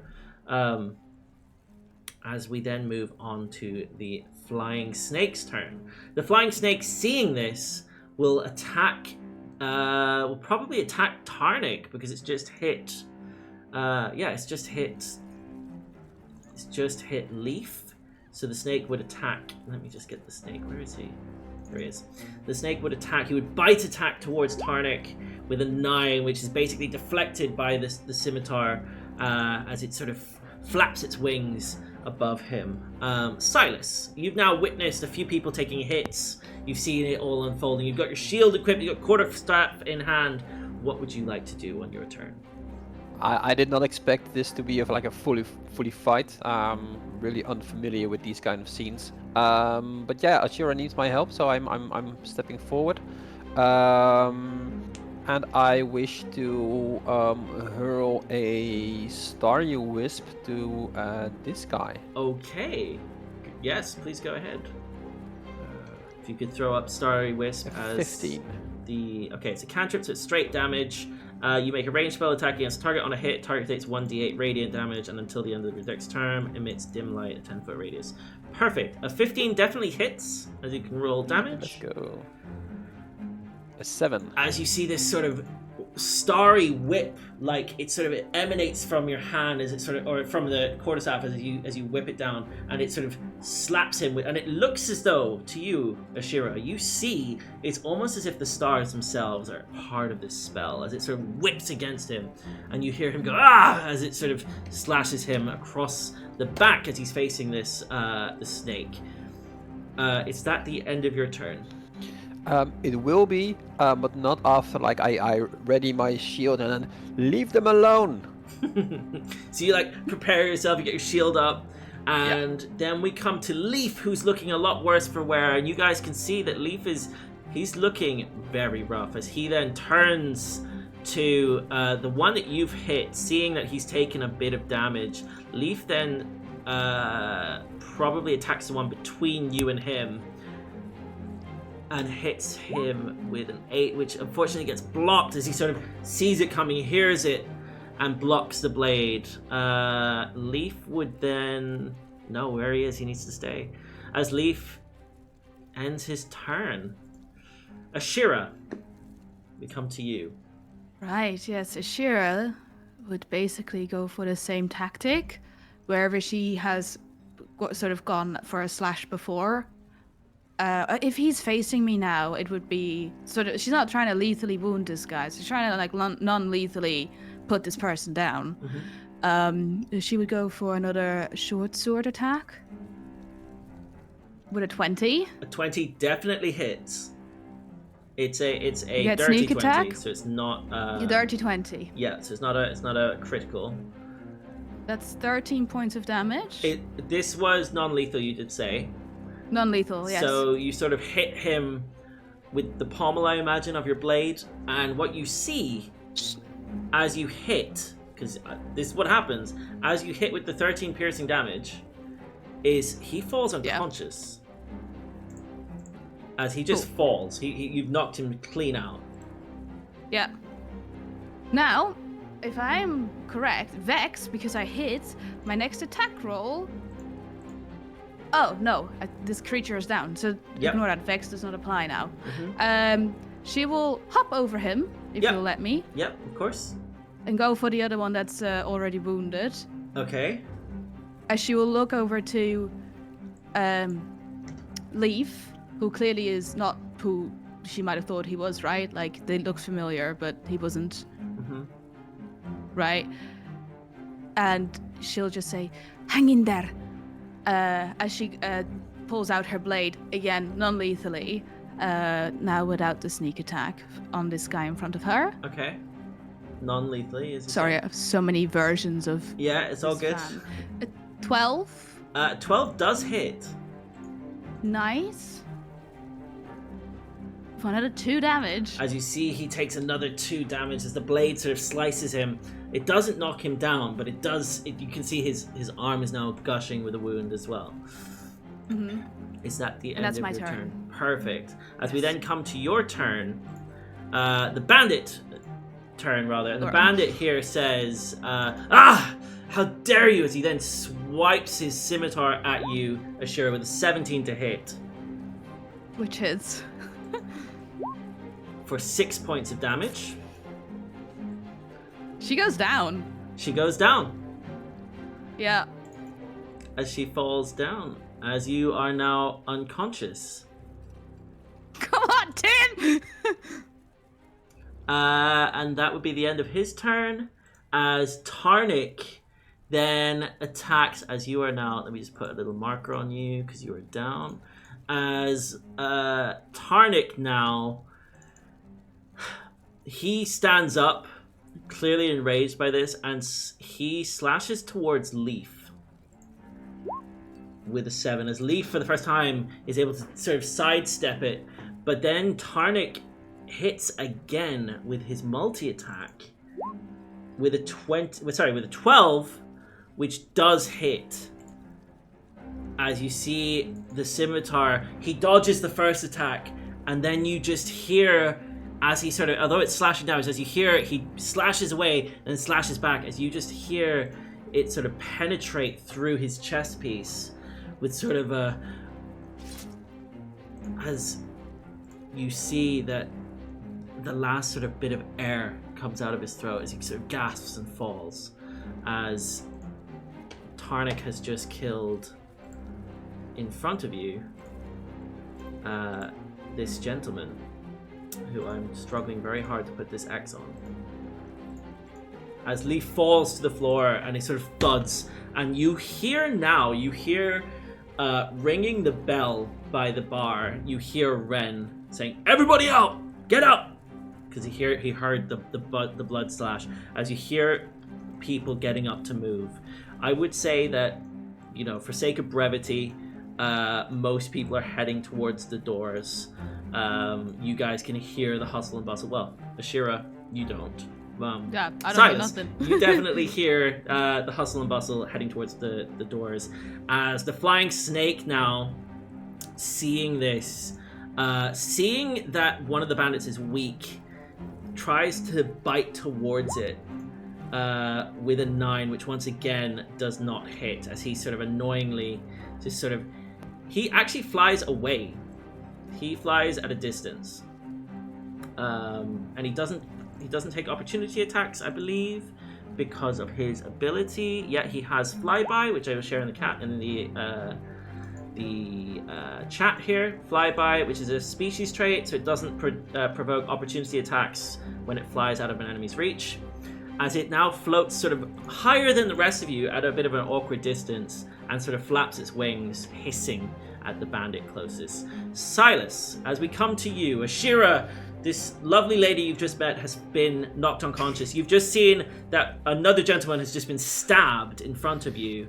There's a man knocked out, one's looking incredibly bloodied, and Tarnic Defense looks at you. Is there a way for me to swap Ashira with like this guy so I can take Ashira's position? Yes, of course, I will do that. Yeah, go ahead. Because I won't let anyone harm Madame Ashira because she's nice to me. I will cast Cure Wounds on Ashira. Oh, okay. So you sort of stand between the bandit and Ashira, and you sort of just cast a Cure Wounds. Yeah, please go ahead and throw that spell up in the chat for us. As Ashira sort of gasps back to life. 17 hit points. Wow. Jesus. As you gain full hit points. Because it only goes up to your hit point maximum and don't get the additional. Yeah. Unfortunately. That's a shame. Unfortunately, yes. As you cast a Cure Wounds straight into Ashira here. As Ashira, you just feel every wound just heals up. You're now back on your feet. Sylas, is that the end of your turn? I will then ready my shield to block Ashira from any attack that's happening. While shouting like, "Ren, get help!" Perfect. As you do so, you hear the footfall of people leaving. You can still hear the bell being rung. You can hear just people heading towards the door. There's a little bit of panic going on as people are leaving the tavern. Cool. We then come to Leaf, who is dead. Ashira, you are now back on your feet. It is your turn. What would you like to do? She'll turn to Sylas, just in a glimpse of coming back up. Thank you. You're rather useful. And then I don't know if you'll let me attempt to hop onto this table so I can get to here. Yeah, you can definitely jump up. Yeah, need anything? I wouldn't say it's particularly hard to do. Do you use the chair on your way up, or do you just hop straight on the table? Yeah, I'll just, if the chair's pulled out enough, I'll dip, dip, onto definitely. Okay, so you sort of step onto the table. So you're now above this man. Yeah, and the way I want it to look, but I will use my scimitar or my short sword. Mm-hmm. But I think, she would try and sort of kick this guy around the head again, non-lethally. Okay. Yeah, if you could use your short sword as a damage, we can flavor it that if you do hit, it is more of a kick. Yes. Yep. Yeah. Because I don't. He's kind of head hide now with my sword. I'm not trying to kill him. Yeah. Sneak attack because I have Sylas next to me. You do have it. Yep. 20 again. Dirty 20. Definitely hits. Yes. It's 10 damage. As you knock this gentleman clean out as you kick at him, he just falls to the floor. He actually falls back slightly and falls to the floor. I'd say, yeah, let's for flavor, he falls back slightly. But yeah, as he is now also unconscious on the ground here as well. Cool. And as she stands there, she'll pull out her second bladed fan and aim it and then throw it at the guy in front of her. So you're gonna throw it, okay? Yeah.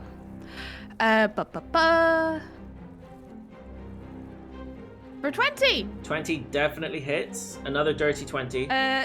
Yeah, this doesn't have sneak, but it's gonna roll it, so that is 4 points 4 of slashing. points of slashing damage. Okay. Yeah. As you see this basically slices into his arm and cuts down sort of his upper forearm. Ah! As he sort of looks to you. How dare you? Is it really worth it? As he sort of looks at you, Ashira. It's at the end of your turn. Yeah, at this point, I just like to look at this snake thing next to me. Is it like, are we chill? It's Or looking does it at look you. like- It's definitely looking at you. It's a flying snake. You don't really know. You could roll an animal handling, but I don't think you would know. I'm just gonna tell you outright. I don't think I would know Cool. either. I think she would just be a bit like, I hope this thing leaves us alone. Yeah. Yeah. What you guys start to hear is the tavern's pretty much empty. The bell stopped ringing. You can hear that Ren has started to make his way out the tavern as well. You can actually hear that he's heading towards the door. So much for the help. Okay. He's an older man. He's going at a pace that is befitting of an older elven man. He's not exactly running. He's sort of limping towards the door, but you can hear him doing so. Mm-hmm. I was really hoping for this veteran get involved. fighter to have a chance in the fight. But I no. mean, this guy's been running his business up top, hasn't he? So, Ashira, You never know. Could be a retired adventurer. is that the end of your turn? The only thing, if you'll let me, is she'll say to Sylas, try not to kill him. Just knock him out. Okay. Cool. Is That's that the it. end of your turn? Perfect. Yeah. As we then come to Tarnik. Tarnik would definitely, having just been attacked by you, having seen you go down and come up, Tarnik would probably head to Sylas. And Sylas, he would slash towards you with his scimitar with a nat 1 as he misses. And then his multi-attack as he goes back to hit you again with a 14 to hit. Which also misses. Also misses. It sort of clangs off your shield, off your protection there as he misses you. He sort of as he looks at you both. You can see he looks angry right now. We then come to the flying snake. The flying snake, having seen you all fighting, the flying snake, basically seeing you, Ashira, on the table, flies towards you and attacks you with a 16 to hit. That hits. Why is it useful now? As you take 1 point of piercing bite damage. Uh-huh. Whoops. And you also... Yeah. You also take 8 points of poison damage. I'm down again. As you are poisoned by this bite, as it bites into your arm, knocking you down. As it then flies away again, having bitten you, and you sort of fall immediately down. Sylas, we come to you. Yikes.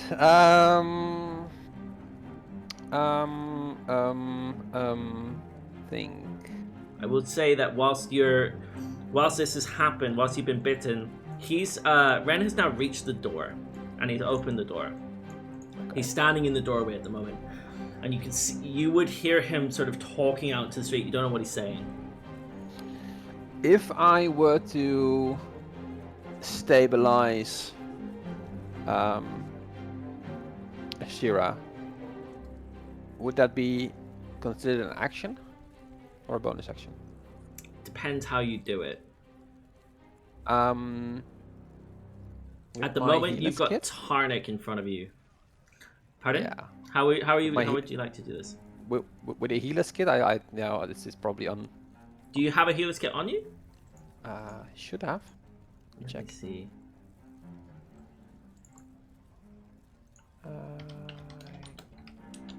Crap. Yes, I do. Ooh, okay. Let me just check very quickly. You can use it as a utilize action. So you can expend one of its uses to stabilize an unconscious creature, which includes Ashira, that has 0 hit points without needing to make a wisdom or medicine check. So I will say it would be a bit strange for you to pull out a kit and do this, but as an action, you can use it to try and stabilize her on 1 hit point. Yes. Yeah, That would be your full action. Yeah, I will. I will do that. Okay. So you stabilize Ashira. I stabilize Ashira. Ashira, welcome back to the world of the living. You're back up again. And again, habit. for my movement, I will put myself between at least Yeah. Tonic. Is there a way to signal to the snake that we are not the hostiles? We're trying to help I'm it? gonna ask you how you would try and signal to the snake. More like yeah, Do sizzling you to it. hiss at the snake? No, it would be more like some sort of I don't know, hand movement, like trying to signal the snake, like I'm an ally, I'm not a foe. Okay, and how exactly? What sort of movement are you doing?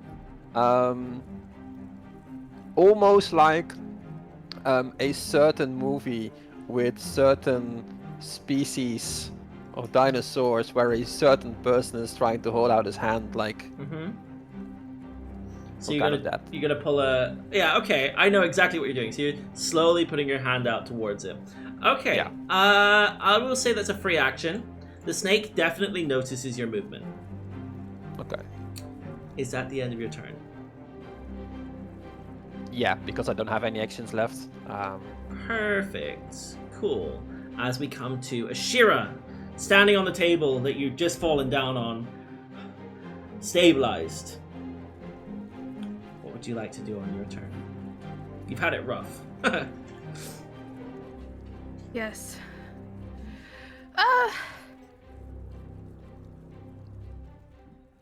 This guy is pissing me off. I want to step over here.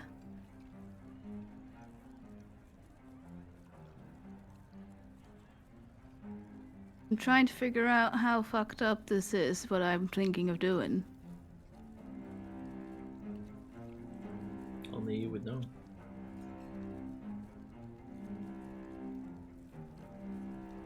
I know, I won't, not yet. She will... Oh... She will grab her short sword, and as much as she's pissed off, she'll go for like a back of the short sword, non-lethally, for his temple. Try Okay. and knock this guy out. Okay. 16. A 16 definitely hits. Thank the Lord. I do get sneak attack, I believe. Yes. So it's 11 points of damage. As you see this gentleman, Tarnik, basically gets hit on the side of the temple and falls back flat as you knock him also unconscious. Oh, thank the Lord. There is, however, still the flying snake, and I will say that as you hit Tarnik on the side of the head, you also hear footfall at the door. As it sounds like guards' footsteps. Like, you hear the clanking of metal on the cobblestone outside. It's very loud, and you hear a whistle blowing. Sylas, whatever that thing is, make it yours. Whatever it is important, but I do not like it. I'm a little bit scared, I admit.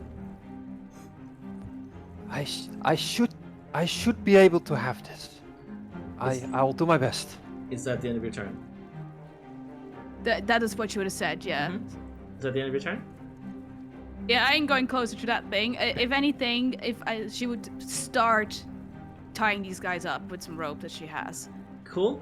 So that Okay. would be like the start of that. Yeah, I would say that you're still in combat. So the snake gets his turn. So the snake, seeing you, Sylas, put your hand out towards it slowly, it looked a little perplexed, and it then tries to bite towards you with a 16 to hit.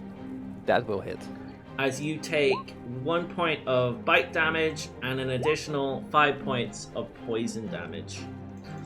As it sort of hisses at you and then begins to fly away very quickly because it has quite a lot of movement. Actually, it would only make it to here. But yeah.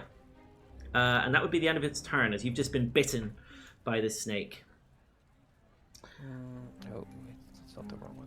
As we then come to your turn, Sylas, as you hear the whistle and you can see at the door you actually would be able to see if you turned around, there's 2 guards that have stepped in, and it looks like there's more people outside the front door. I will say to Ashira, try to hold them off, and I will step forward towards the snake so that I'm in range. Mm-hmm. And I wish. What note do I do? I will cast. Would I be allowed to cast Speak with Animals to have a conversation with the snake to try can you to let him understand that Can you put Speak with Animals in the chat for me? Yes, sure. So that I can have a look at this, because that is a very interesting thing that I wasn't expecting you to do. Wait. That is interesting.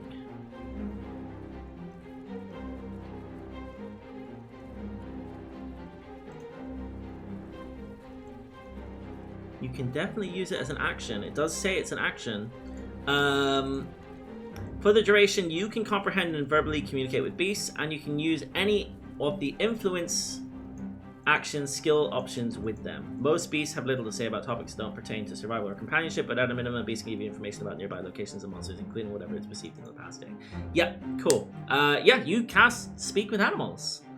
Yeah, and then I'll try to make the snake understand that we are not his enemies, that we are here to help him, and that it's better for him and for us if he comes with me. I need to check something very quick. Bear with me.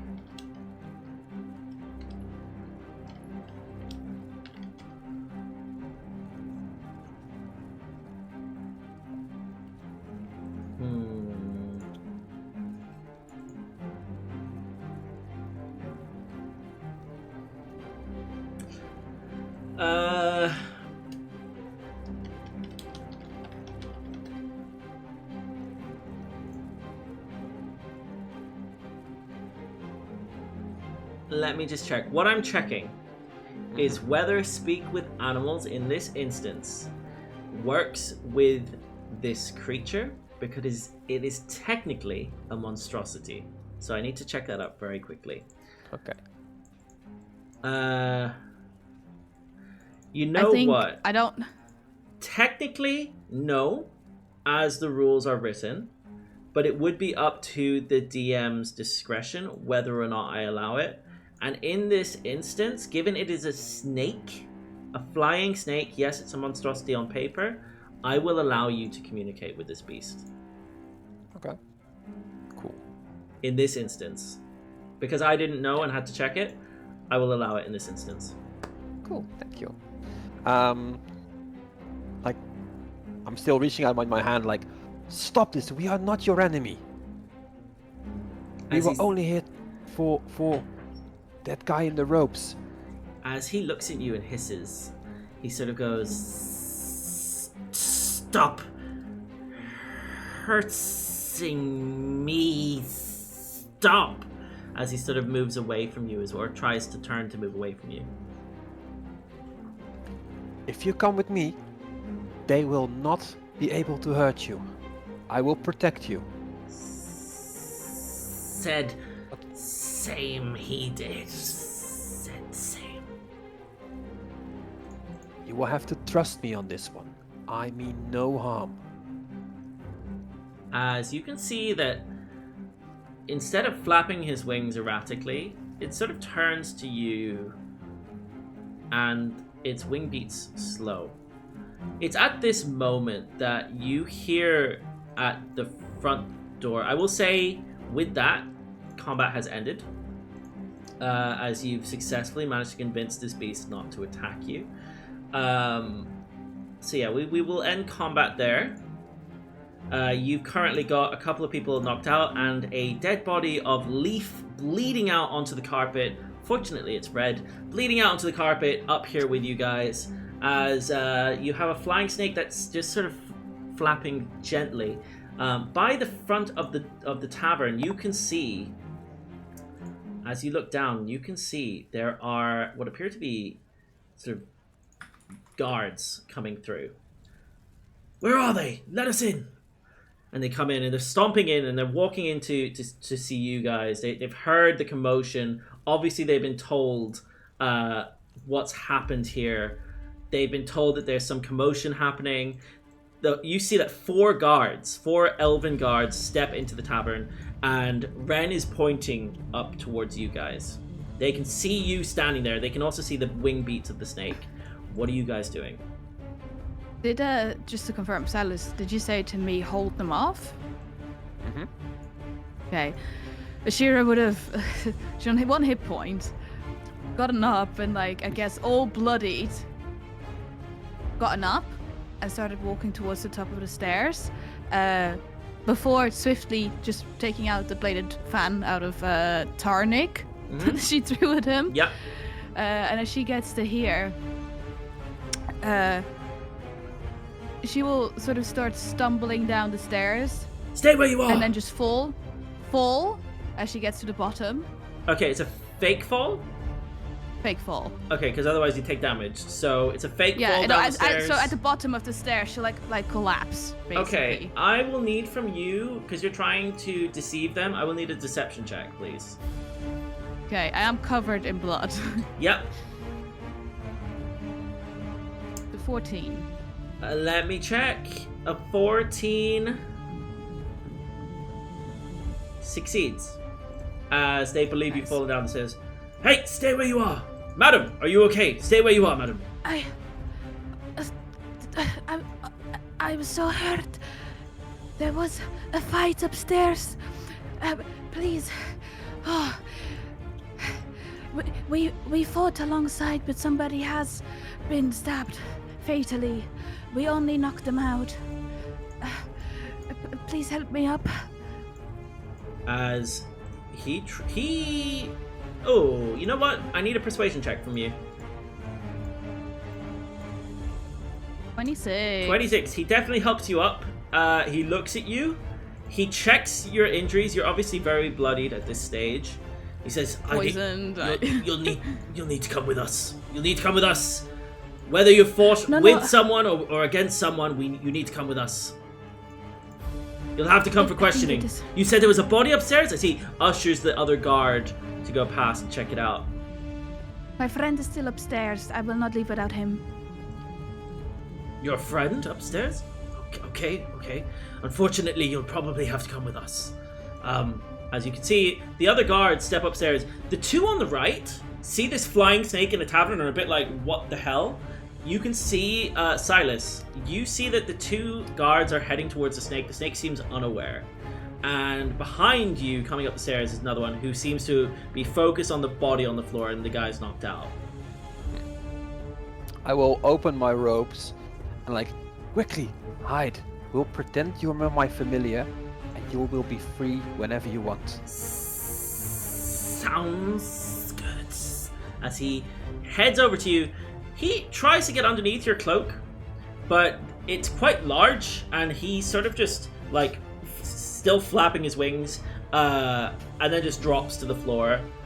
It's on the floor next to you. It's a snake. It's technically just beneath the robe, but it's quite big. It's at least 1 meter long. It's very big, and its wings alone are about 1 meter long as well. Oh, it's bigger than I expected. Yes, it's quite a big creature.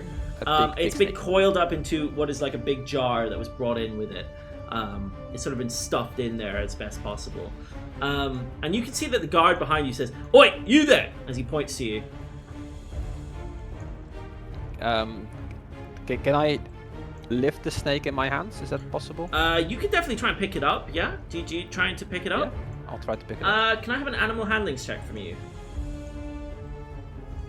23. 23, the snake definitely accepts being picked up. It sort of, sits in your arm, I guess, as you're sort of cradling it, and it sort of wraps itself loosely around you and clings on its own. It doesn't really need your support. So you sort of hold one arm and have this snake on you. Oi! And I'll just turn to the guard like, yes? Yeah. What's going on here then? Well, Who did this? they did this and we defended ourselves. Defended yourselves? There's a dead body here! You're gonna have to come with us. You're gonna have to come with us. Sure. Alright, you're under arrest, and he pulls out manacles. You'll have to come for questioning. I see there's a few other people here who've been... They look unconscious. Are they dead too? No, but they are the baddies. So you might want to shackle them instead of us. I'll be the judge of that. Oi, you two, grab them, as you see the other guards begin to sort of grab and put manacles on these other people. Sylas, you've now got manacles on your arms. There is a snake on one of them, but you've basically been handcuffed. As we then come to Ashira, as you hear that he's just been put under arrest. Hearing this, the guard says to you... The guard says to you, "Alright, madam, you'll have to come with questioning, and at this point, you're under arrest as well." Listen, darling. We'll take all questions at the office, but you're coming with us to our holding cells. That is fine. I promise I'll come with you. I was looking for a place to stay the night anyway, so you're doing me a favor. Show us your hands, madam. As he pulls out the manacles and puts your hands into the manacles. Ren. As Ren limps over towards you guys, and says, "I told you not to get involved in the commotions." As he looks you poor to you, thing. coughs. Why, I do feel so sorry for you that we have caused you so much trouble. But please, be sure to collect my belongings upstairs so I can collect them soon. I'll bring them to you. Sorry, as he says to the guard, "Where are you taking them?" "Oh, they're coming with us. They're going to the holding cells, the Sylvanthal holding cells, for further questioning. There's a dead body upstairs, sir. Are you the owner of the establishment?" As Ren sort of turns and says, "Yes, a dead body? Oh my god, it's going to be awful for business. I hope everyone's okay. Who died? What happened? Was it Tarnik?" As you can see, can I have a perception check from you, Ashira? Yeah, is he asking me or is he asking the guard? He's asking the guard, but can I have a perception check from you? For 24. You notice the guard, sort of, his eyes look around side to side, as if he's familiar with the name. When he heard Tarnik, there's obviously a reaction that's happened there. He has obviously heard or is familiar with the name. So that's all you get from that. But it is at this point, as the two of you are currently manacled, that the guards now have you in their cuffs. And Sylas, as you turn with your hands cuffed, you see at the front door of the tavern is a hooded lady who steps in and sees the commotion. It's very quiet. She can see the guards in here. She locks eyes with you, Sylas. She knows who you are. She puts her hood back up and steps outside the tavern. She nods to you as she leaves and steps outside the tavern and heads away. You believe this was your contact. As we then close out with the two of you in handcuffs, Sylas with a friend, pet, snake, who knows? But the two of you are being shipped off under arrest by the city guard. And that is where we call the 0.5 for both Sylas and Ashira. So thank you very much. We made it to for joining. prison. You're going to prison. Yeah. Well done. As that is where we're going to call tonight's session. So thank you very much for playing. Thank you for joining. And yeah, I hope you guys enjoyed it. I hope you had fun. I will Thanks for say having us. that this was the final one of the 0.5s. This was the last one, although it might be in a different order. This is actually, in terms of the timeline, this is the last one. So you guys are arriving at night to the prison cells in Sylvanthal, or the holding cells, wherever it may be. You're currently arrested at the Crescent Oak Tavern in Heartwood and on your way to a jail cell. What happens next? I guess you'll have to wait and see. But yeah, thank you all for joining. Thank you for those of you watching as well. And until next time, we'll catch you later. Bye-bye!